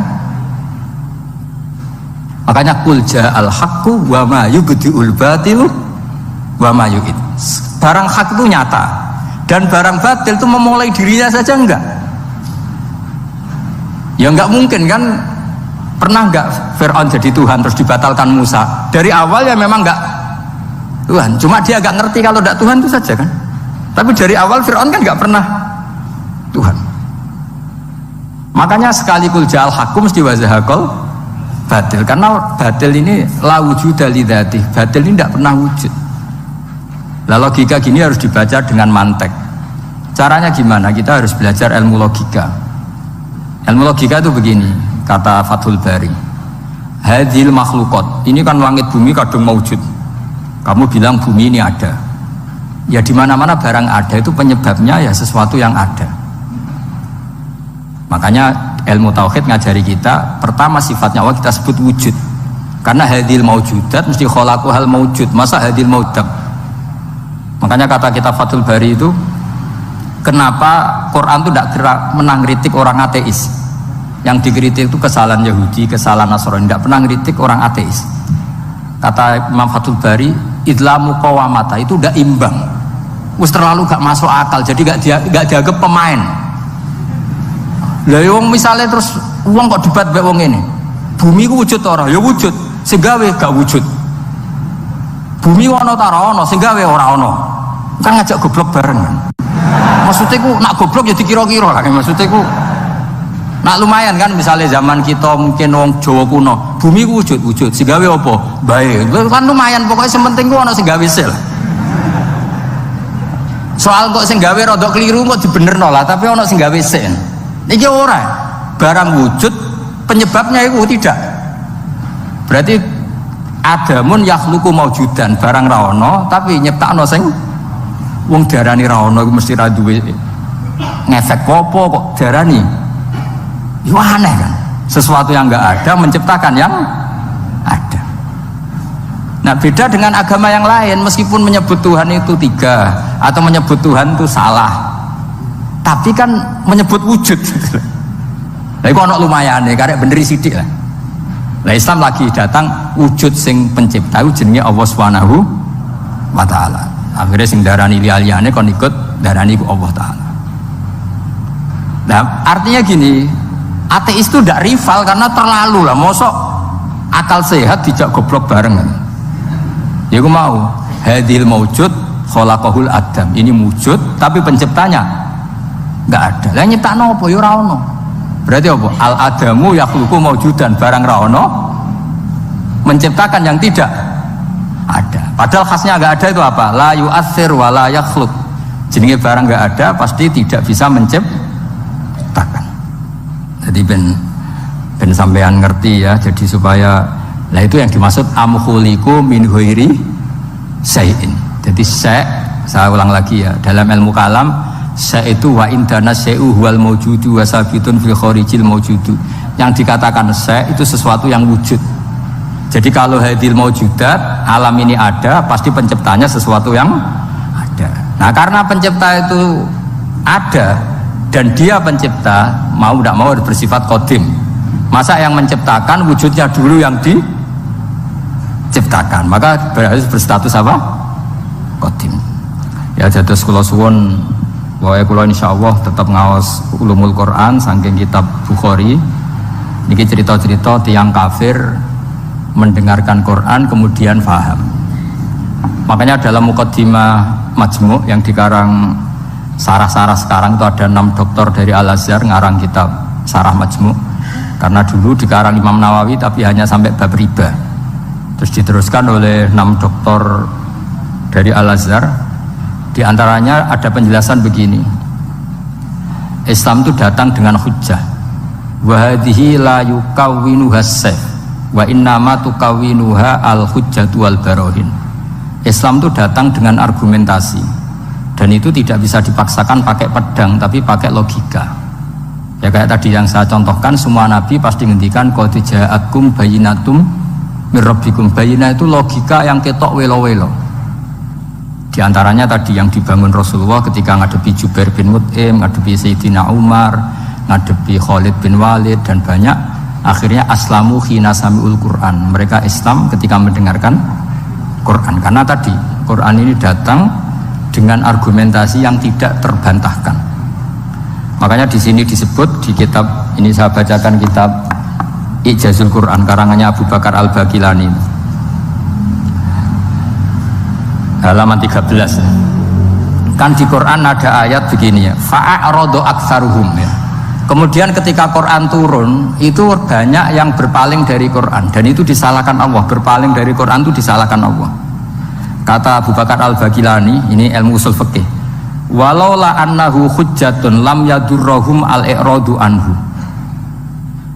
walaysa liqailin ayyaku laqad yakunu hujjatan wa yahtaju fi qawni. Penting kan? Sampai orang disalahkan mengabaikan sesuatu, itu kalau sesuatunya penting apa tidak penting? Penting. Orang kafir itu disalahkan karena mengabaikan Quran, padahal Quran itu super penting. Sehingga kalau orang kafir dengan Quran itu pasti iman, asal mau dengar. Nah, ketika mukjizatnya Quran ini muncul dan bisa mengalahkan semua argumentasi orang-orang kafir, pilihannya orang kafir hanya satu. Ojo sampai uang lu krungu Quran, mengko mesti iman. Makanya mereka bilang wa qala alladzina kafaru la tasma'u li hadzal Qur'an walghaw fihi la'allakum taghlibun. Jadi kamane kok itu kanca ganteng, pinter sugih. Satu-satunya cara pacaran merasa seneng ojo jak apel. Kowe iku mesti kowe kalah. Jadi ayat itu menunjukkan betapa putus asanya orang kafir terhadap kekuatan Quran sampai mereka bilang latas ma'uli hadal Quran. Pokoknya sementing juga geman ngrungokno Quran. Jare Walid, ngaku sing pinter-pintere wong kafir ya krungu Quran mah iman. Cara ora mbok provokasi aku ya iman. Walid itu musuh besar Kanjeng Nabi, jenenge Walid bin Mughirah. Niku diken ngomentari Quran disewa, cara sakniki disewa. Mane Walid itu disewa mbek wong kafir. Jeke kowe sing ahli balaghah, ahli sastra. Kita tak sewa kon komentari Quran. Niku ora iso. Orang sekarang dalil-dalil wa may yatawallahum minkum fa innahu minhum. Kalau berkawan orang kafir, maka dia menjadi kafir. Itu kan fatal. Semua nabi ya berkawan orang kafir. Karena dakwahnya memang sama orang kafir. Lo coba, andai kan sampean hafal Quran, itu sama teori itu tuh mungkin menyedihkan. Coba istilahnya Quran, wadhkur akho'at wa ila adin akhawum huda wa ila samuda akhawum. Terus semua umatnya yang kafir disebut akhawum apa? Saudara. Mereka ya berkawan sama orang kafir. Makanya butuh analisis fikih untuk maknani wa may yatawallahu minkum fa innahu. Setelah dianalisis fikih, ternyata semua nabi diistilahkan wa ila madyan akhahum syuaiba wa ila adin akhahum huda. Akhaw itu artinya apa? Saudara. Kalau sama tanya, lalu logikanya gimana? Kata kitab-kitab kan wa in kana dasarin fajanibhu suratan. Kalau ada teman buruk jauhi, kalau teman baik temani. Kalau cara usul fikih gampang. Kancanan maling udah sowong kok kancane maling, tapi nak dakwai maling apa kan? Aku orang ngancani kok dakwai dandani selesai kan? Ngancani maling elek, nak dakwai maling apa? Demenan berodo elek, nak didik apa kan? Itu seperti itu. Nah, ini penting kalau aturaken. Nah di sini ini makanya NU itu punya sejarah panjang, banyak wali-wali yang jadab, yang coro zahir itu kancanan nung fasek-fasek. Orang syariat bingung, ini wali kok berteman orang fasik. Ya kalau kamu bahasakan teman ya masalah, kalau kamu bahasakan ini binaan. Enggak, sama jawab saja, kalau dibahasakan teman masalah enggak? Masalah kan, tapi kalau dibahasakan itu binaan, selesai kan? Sama, Nabi berkawan orang kafir itu enggak karena berkawan, itu binaan Nabi. Memang Nabi itu jadi Nabi, objeknya adalah mengislamkan orang kafir. Ya berlama-lama Nabi dialek dengan mereka, muasyarah sama mereka. Bahkan Nabi diharuskan bersikap baik sama mereka. Itu yang disebut fabima rahmatim minallahi lintalahum walau kunta faddzan ghalidhal qalbi lan faddu min haul. Tapi sekarang itu orang sudah tidak pakai ilmu. Orang-orang radikalisme itu nggak pakai usul fikih. Pokoknya kalau ada ayat terjemahnya gini ya sudah, itu jadi madhab. Akhirnya kecelakaan seperti ini. Pokoknya kalau ada ayat faqtulul musyrikina haitsu wajadtumuhum wa khudhuhum wahsuruhum wa'udu lahum kulla marsad. Sudah hafalnya ayat itu saja. Dia tidak mau ngapalkan misalnya qatilul ladzina yuqatilunakum. Ada ayat lagi wa akhrijuhum yamin haitsu akhrajukum. Sehingga ulama kita membagi kafir itu ada harbi, kita musuhi, ada zimmi, ada muahad, ada musta'man. Itu ulama karena tahu tidak semua orang kafir itu harbi. Tidak semuanya dhimmi, tidak semuanya mu'ahad, tidak semuanya musta'man. Kalau harbi oke, kita perang, kalau dhimmi ya kita bina. Kalau mu'ahad ya sesuai perjanjian kita, kompensasinya apa, MOU-nya kayak apa. Tapi apalnya mereka ayat satu tema. Nah celakanya kita yang ngaji di pondok-pondok yang katanya spesialis ingin alim tafsir, apalnya ya satu ayat juga. Wah itu kan satu ayat versus satu ayat, itu ngeri. Makanya kalau sama tanya saya, ini katanya di acara ini sama tanya gimana caranya jadi ahli tafsir, saya jawab gampang. Caranya itu hafal Quran, hafal hadis, terus hafal ulumul Quran. Ya misalnya Nadoman ya Faidul Khobir lah. Kalau kitab Nasar ya minimal itu setengah lanya itkon lah. Kalau nggak lanya amat ya agak lanya. Karena kitab tafsir itu gampang, teorinya itu mudah sekali. Misalnya al-ibratu bi umumil lafzi la bi khususis sebab, itu sama dengan kayak kaidah fikih. Karena kalau kaidah fikih itu saya itu pernah dibisui kiai itu, ini kisah nyata itu, dibisui kiai itu pas basul masail. Dulu saya itu masih sering mau basul masail. Tadi mun pensiun mun boten niku. Dulu saya dengan Gus Zofur putrane Mbah Mun itu sering makili Pondok Anwar basul masail fikih. Tapi tidak tahu ceritanya Gus Zofur jadi dokter tafsir, saya juga kaya tahu-tahu menekuni tafsir. Lama-lama orang itu lupa status saya yang fakih ya. Makanya saya itu ya kadang eman gitu, karena ini status penting juga. Tapi status fikih itu kadang memang menyesatkan. Karena begini, itu dulu pernah ada basul masail itu begini. Ini kisah nyata ini. Ada desainer baju putri, untuk putri, anak putri. Kemudian desainer itu menciptakan satu celana pendek misalnya, atau celana seperempat. Dengan desain ini pasti kalau dipakai itu auratnya itu kelihatan. Bagaimana hukumnya desainer ini? Apa termasuk mimman sarro'a as-sayyata karena terjadi kasfil aurat? Apa enggak? Rata-rata kalau dia yang khusus-khusus, yang sepuh-sepuh, desainer itu dosa gara-gara tren pakaian ini wong wedok buka aurat. Tapi kiai alim yang muda-muda entah saking belingnya, entah saking pinternya, tidak tahu. Bilang begini, Pak Yai, yang didesain apa? Ya celana itu. Lalu celana itu fungsinya nutupi apa buka aurat? Ya nutupi. Lu kan lumayan urun nutupi. Kalau haram ya dicopot, lu kan malah parah itu. Bingung kayaknya. Sampai bilang gini kan, wah semanis. Itu kan makanya ini guyon ilmiah. Repotnya ngadepi orang alim muda itu kan mbok gedingi ku ilmiah, mbok senengi fase.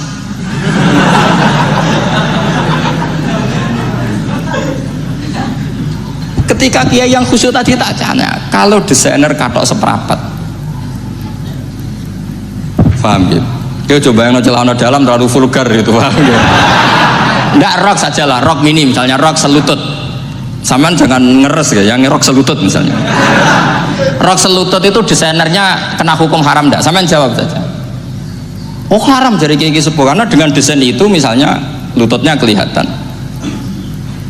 Tapi pertanyaannya kiai muda saya masih ingat betul, saya tanya. Lalu fungsi pakaian itu apa Pak Yai? Fungsi itu kan tetap nutupi sebagian aurat. Kalau Anda haramkan, barang haram itu harus dihilangkan. Nah, itu. Sampai Kiai itu setelah acara itu manggil saya, Gus, kalau ngakoni jenengan alim tapi ku podo repote. Podo repote ku nak dalam itu kan terus itu ada perumusan di redaksi keputusan yang dijual itu, yang masail fikihnya kan terus diputuskan, dibukukan. Kalau redaksinya halal terus nanti orang pakai rok semua. Dan saya balik bantah, kalau redaksinya haram orang nggak pakai rok malah. Akhirnya itu apa? Kebijakannya lucu. Buak we Gus, pertanyaan itu buak sak jawabannya oke. Jadi kita debat tidak jadi. Ini cerita ilmiah. Makanya sama tidak wajib manut saya ini terlalu ilmiah, jadi tidak baik untuk kehidupan kesalian, kurang baik. Jadi ini, tapi ini ilmu, tetap kaidahnya fikih ma la yudraku kullu la yudraku kullu. Jangan kalau tidak bisa nutupi aurat semua, lalu jangan sama sekali. Loh kan kaidahnya kan gitu, ma la yudraku kullu la yudraku kullu. Misalnya Anda punya tetangga nggak mau pakai jilbab, nggak mau pakai pakaian muslimah, kamu tidak boleh bilang munisan raklambinan, tidak bisa. Malayu troku kullu layut napa malayu troku kullu nu layut troku napa kullu. Makanya ini kita harus hati-hati. Nah bayangkan sekarang orang meneliti Quran itu yutroku kullu. Mestinya kalau Anda meneliti radikalisme, ayat yang terkait radikalisme diteliti semua. Ternyata di surat Taubat yang disebut suratus Saif, yang bahkan haram baca bismillah, itu ada ayat wa in ahadum minal musyrikin nastajaroka fa'ajirhu hatta yasma'a kalamullah thumma ablighu ma'mana. Muhammad, kalau ada orang kafir mau belajar Quran sama kamu, ya harus kamu pelajari hatta yasma'a kalamullah. Setelah mereka mau belajar, ya ablighu ma'mana, thumma ablighu ma'mana, kamu harus menjamin keamanan dia.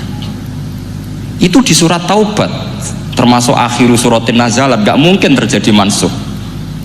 Tapi orang-orang ekstremis selalu pakai faqatulul musyrikin haitsu, apalan itu terus. Yang orang liberal yang menapani la ikraha fiddin. Ya sudah seperti itu. Semua orang-orang ora tegas, ora tau nahi mungkar, ya ma arsalnaka ila rahmatan lil alamin. Ngono terus. Yang kelompok tukang nahi mungkar ya ayatnya amen nahi mungkar. Saya tuh heran, kenapa mereka apalannya kok pedot itu. Kita yang hafal semua bingung jadi. Jadi akhirnya kita yang pinter anut sing goblok. Karena saya tuh pernah debat sama orang salaf, debat gitu. Setelah saya mengutarakan sekian hadis, ada tuh Pak hadis tuh, waduh, harusnya kamu ngaji saya, ada debat tuh yang level. Kalau nggak level tuh nggak boleh kata itu. Kamu itu kan ngeri. Makanya ini penting ya, kalau sampean tanya ingin jadi alim tafsir, ya harus hafal Quran semua. Nah, kalau tidak mungkin yang nunggu orang semua mati baru Anda jadi ahli tafsir, karena tidak ada musuhnya. Tapi saya pastikan orang kafir pun bisa memahami Quran, yaitu tadi hatta yasma'ah kalam Allah. Sayyidina Umar itu masuk Islam itu gara-gara dengar adiknya baca Toha, ma anzalna alikal Qur'ana litashqa illa tadhkiratal liman yakhsha tanzilam mimman khalaqal arda was samawat ma huwa bikalamil basar. Tidak mungkin seperti ini karangan manusia, itu tidak mungkin. Akhirnya dia Islam. Banyak orang Islam karena diperdengarkan Quran, karena memang notnya sudah unik, makna kualitasnya juga sudah unik, semuanya itu unik, indah. Sampai sekarang pun orang kafir itu orang paling tahu Quran. Makanya Allah mensifati orang kafir itu hasadam min indi anfusihim min ba'di ma tabayyana lahumul haq.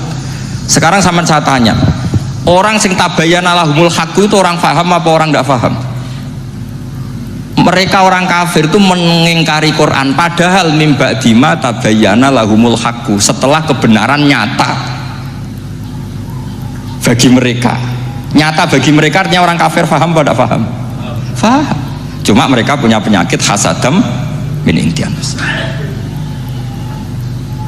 Mereka juga kalau ada ayat tentang ahkam yang memberatkan, mereka bilang i'ti bi Qur'anin ghairi hada au badil. Muhammad harusnya jangan tema itu yang diangkat, buat cari Quran yang lain yang enggak tema itu. Mereka sampai memilih tema itu karena paham apa karena tidak paham? Karena paham. Makanya di makalah saya pastikan ngaji tafsir itu gampang karena orang kafir pun bisa. Kalau kasus Ahok itu bukan paham itu melintir, beda. Paham sama melintir itu beda. Itu diterjemah Kemenang tuh jangan mengangkat kawan orang Islam, bukan ngangkat pemimpin. Ya kayaknya kalau ngangkat teman saja tidak boleh, apalagi ngangkat pemimpin. Fatal mana berteman sama orang salah sama ngangkat. Saman kancanan maling ini apik nak menawa nang andani. Terus ngangkat, "Hei maling ke pimpinanku." Parah mana? Parah mana? Artinya sama saja ketika diterjemah jangan ngangkat teman. Sebetulnya ngangkat pemimpin lebih fatal. Itu kan mafhum awlawiyah, itu kan normal saja. Itu di Quran biasa, misalnya innalladzina ya'kuluna amwalal yatama dzulman, orang yang makan hartanya anak yatim secara zalim. Kamu bilang, "Gus, saya tidak makan kok, sepeda motornya tak gasap, tak jual." Yang diharamkan kan makan. Wah, ya sarap kalau gitu. Maknanya begini, memakan harta anak yatim artinya ifsad. Ifsad itu merusak. Nak ngono ikhraq, membakar atau mencuri sama dengan makan, bal asyad, malah kan lebih apa? Lebih apa? Dasar. Jadi yakuluna di situ tuh ba'dul amsilah, sebagian contoh min wujuhil ifsad atau min wujuhil ihlak. Jangan kok karena ayatnya makan, oh yang haram tuh makan, kalau nyuri gak apa-apa. Waya fatal. Itu kan sama dengan santri geblek ketika ada kiai necong, kowe mbek bojomu jogeman naboi. Suatu saat istrinya lapor lagi, "Pak Yai sekarang tidak naboi tapi nyadui." Karena naboi itu pakai tangan. Mereka pertama dilaporkan kiainya, "Pak Yai, suami saya itu sering memukulin saya pakai tangan gini.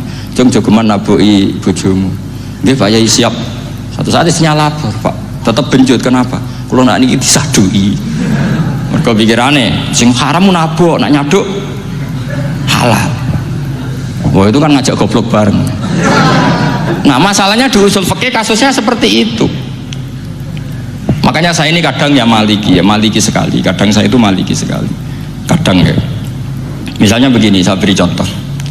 Ini yang kisah nyata ya. Ada seorang Arabi datang ke Rasulullah. Ya, tadi kan teman-teman minta juga ilmu hadis ya. Ini satu paket saja. Itu tadi nanti kalau sampean kasih lalim itu sudah ada urusan saya tadi. Nunggu orang mati banyak tadi. Kalau nggak usah nunggu orang mati, sarannya tadi apal tadi. Ya Rasulullah, ahlak tuh. Saya ini orang yang rusak. Wama ahlakaka. Lalu yang bikin rusak kamu apa? Qol waqatu imro'ati fina hari Ramadan. Saya menjima istri saya ketika masih siang. Fina hari Ramadan, siang Ramadan. Walhasil Nabi tidak menyuruh hanya kodok, tapi menyuruh kafaroh. Kafarohnya itu merdekakan budak atau memberi makan 60 orang miskin atau puasa berapa? Puasa 60 hari. Atau urut merdekakan budak atau puasa 60 hari atau memberi makan sitina miskin. Oke, kita sepakat ya, hadis itu sahih dan diulang-ulang oleh ashabus sunan. Oke, riwayatnya gak masalah. Sekarang kita analisis maknanya.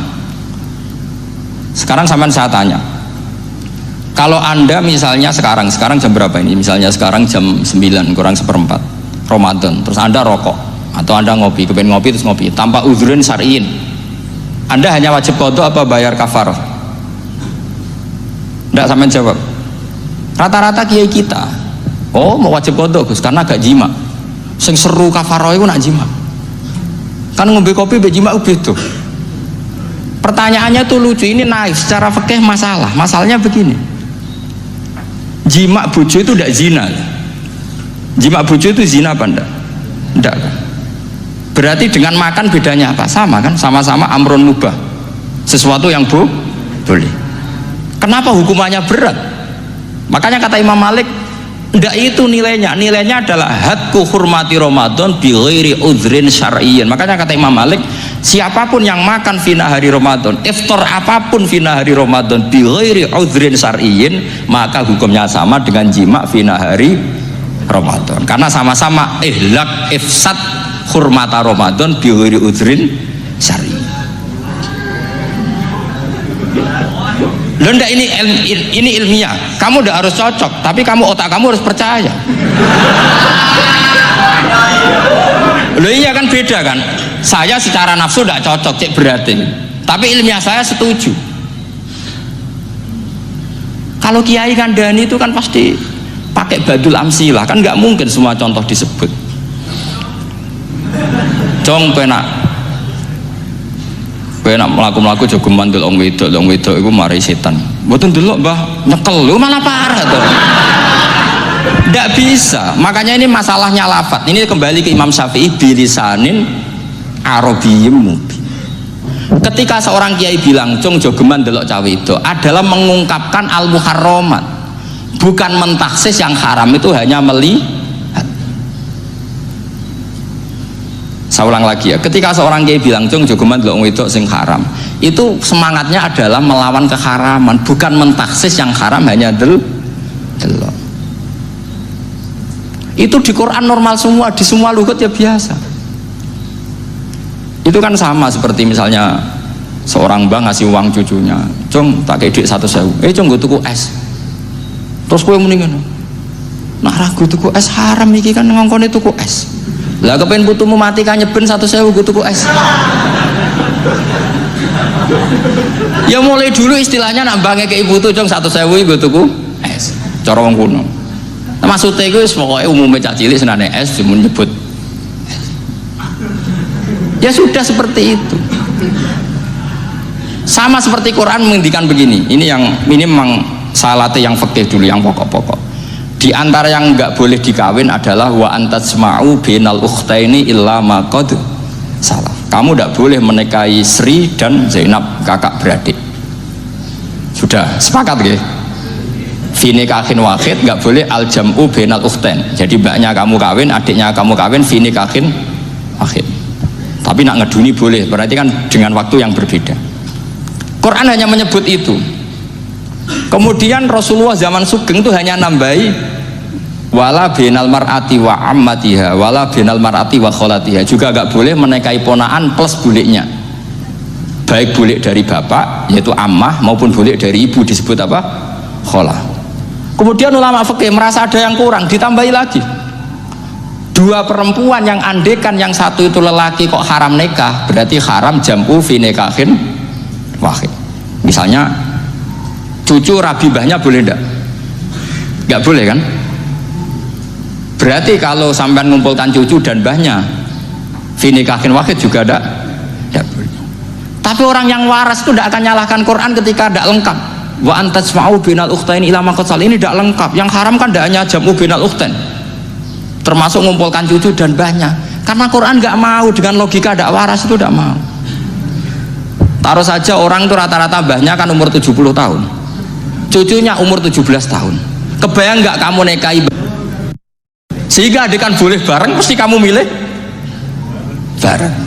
Makanya Quran hanya bakas wa antasma'u final ukhtain, karena yang mungkin masih menggugah selera itu dua. Tapi kalau cucu sama mbahnya itu, kalau ada yang masih selera kan ya sarap tuh. Tapi fikih sebagai kaidah tetap menerangkan termasuk yang haram jam'u adalah bainal mar'ati wajad datiha. Paham juga maksudnya? Artinya ketika menyebut itu tidak jaminan merangkum semua hukum, tapi ba'dul amsilah. Fa'innal akila yaktafiya bi isyaratil ba'di, karena orang kalau punya akal diisyaroi sebagian sudah paham. Ini penting kalau aturakan. Jadi ini penting. Nah bayangkan sekarang banyak gerakan-gerakan ahli Quran katanya, tapi nggak memahami ilmu usul fikih. Qur'ane ra ono ya wis. Nang Quran ra ono cerita harame asu, nak ngono asu ya halal. Ora ono Qur'ane. Sing ra ono iku tekem ora Qur'an iku aneh-aneh.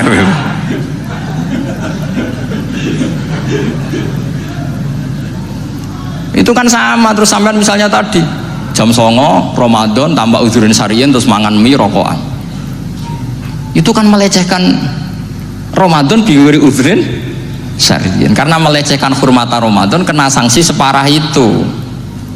Jangan kamu terus bilang tapi Nabi hanya bilang masalah jima final Ramadan. Jima istri itu hukumnya itu tidak zina, hukumnya itu mubah, sama dengan makan. Ini cara madzhab Maliki, tapi kita alhamdulillah madzhab Syafi'i. Ya, itu masalahnya. Berhubung itu menguntungkan sami'na wa ta'na. Nah, itu. Tapi saya sendiri dalam konteks ini, saya itu ya sangat-sangat Syafi'iyah, sangat-sangat Syafi'iyah. Dalam banyak hal sangat-sangat Syafi'iyah. Tapi dalam banyak hal kadang-kadang saya ya Maliki.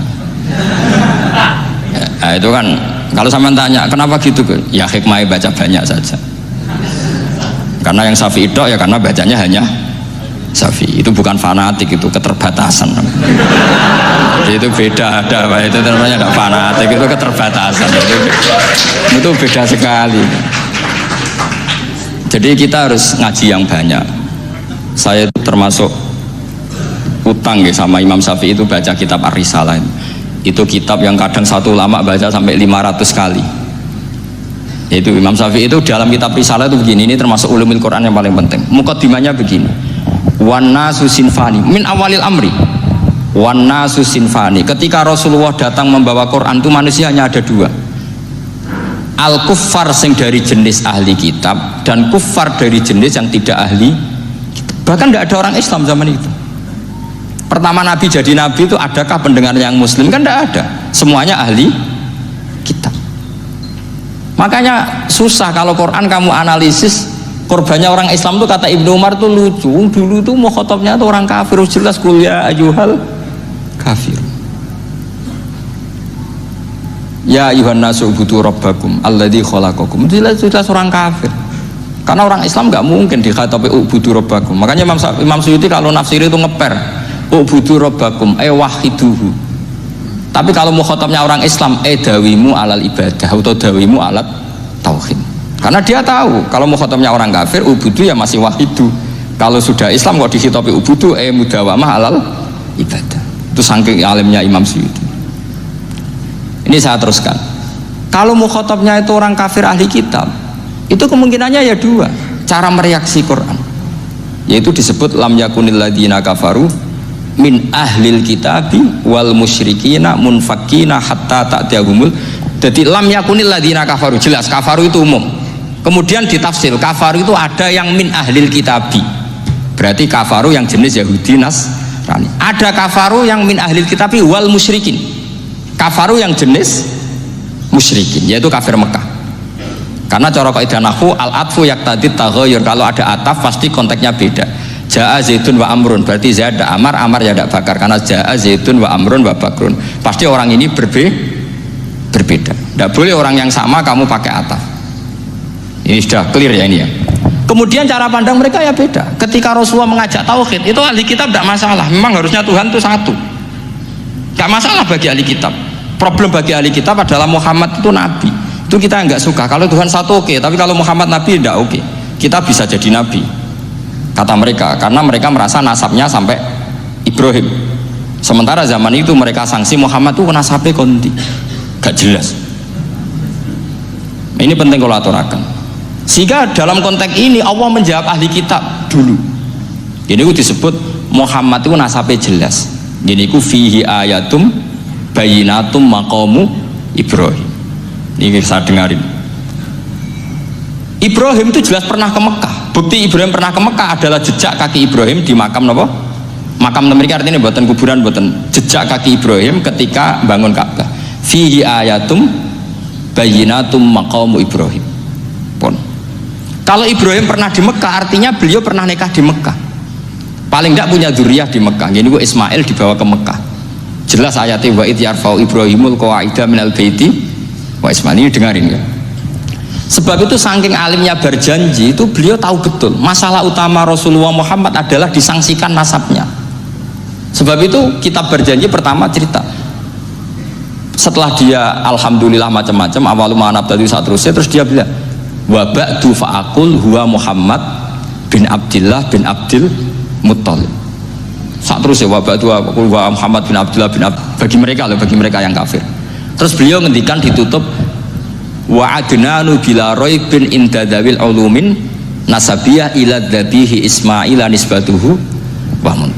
Jelas saya adnan itu pasti puter cucu-cucunya Nabi Ismail. Karena orang Yahudi yang disoal Muhammad itu, kamu itu siapa kok tahu-tahu Nabi? Kamu orang Arab itu tidak pernah ada Nabi. Yang Nabi itu normalnya orang Israel, yaitu turunan Yahudi karena Yahuda bin Yakub bin Ishak bin Ibrahim.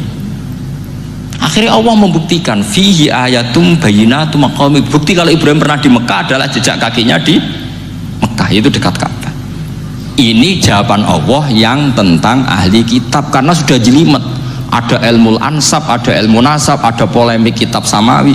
Kalau kafir Mekah ini goblok-goblok. Ketika Rasulullah pakai teori tauhid, orang kafir Mekah itu sangat goblok itu bilang gini, Muhammad, kita ini urusannya banyak, utang kita banyak, kasus saya banyak. Kok Tuhannya satu itu tidak cukup? Yaitu mereka mengatakan aja'alal alihata ilahau wahida inna hadza la syai'un ujab. Bagaimana Tuhan hanya satu? Urusan kita banyak, masalah kita banyak. Tuhan nggak boleh satu, harus banyak. Sejumlah urusan kita. Ada Tuhan BPKB, Tuhan macam-macam lah. Ada Tuhan kredit, Tuhan kas, macam-macam lah kan. Sesuai sebanyak urusan kita. Mereka tanya aja'alal alihata ilahau wahida. Masa Tuhan satu? Inna hadza la syai'un ujab. Ini aneh. Tapi Rasulullah dengan sabarnya, kalau yang seperti ini Allah menjelaskannya beda dengan yang pertama, karena tadi orang kafir itu bisa min ahlil kitab, bisa wal musyrikin. Lam yakunil ladzina kafaru min ahlil kitab, ada yang wal musyrikin. Semuanya ini tidak pernah munfakina hatta ta'tiyahumul bayyinah. Mereka tidak pernah tercerabut dari pikiran mereka, dari mainstream mereka, sampai ada bayyinah. Bayyinah itu kejelasan kebenaran atau benar yang begitu jelas. Itu siapa? Rasulun minallah yatslu suhufam mutahhar. Akhirnya Nabi sabar. Saking sabarnya Nabi itu ngomong gini, ya di khalayak umum, mukhatabnya ya kafir semua. Hei saudara-saudara kami suku Quraisy, kita ini sebangsa. Nabi tanya, Muhammad, ajaran kami itu benar karena kamu itu orang yang kita percaya, tapi kali ini Anda aneh karena ngajak satu Tuhan. Itu tidak mungkin, urusan kita banyak, satu Tuhan enggak mungkin, Tuhan harus banyak. Kita punya 3 aja kurang banyak kan, banyak punya Lata, Uzza, Hubal. Rasulullah dengan sabarnya ngendikan gini, hei kaumku, kalau kamu jadi pembantu, jadi buruh, senang mana punya majikan banyak sama majikan satu. Kalau majikannya banyak itu perintahnya beda-beda, seleranya beda. Semua harus kamu lakoni, semua harus kamu taklui karena kamu harus nurut. Wah ya repot mat kalau di majikan banyak, ngerepoti mesti. Rasulullah tinggal nimpali, Tuhan kamu itu majikan kamu. Kalau Tuhannya banyak, perintahnya ya banyak, seleranya beda-beda. Kamu bingung nggak? Wah ya bingung, ya sudah mat satu aja. Akhirnya mereka masuk Islam. Nah itu disebut Nabi itu fatona, punya kecerdasan artikulatif. Kalau menjelaskan itu masuk akal.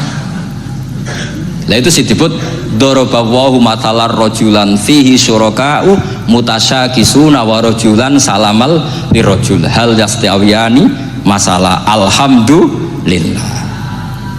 Nah ini penting. Allah membuat satu perumpamaan bagaimana ada satu pembantu yang punya majikan banyak, yang berbeda-beda seleranya, berbeda-beda perintahnya, dengan kalau hanya satu majikan. Apakah sama? Mereka jawab tidak sama, enak punya satu majikan. Begitulah Tuhan kamu, harusnya satu. Assalamualaikum warahmatullahi wabarakatuh.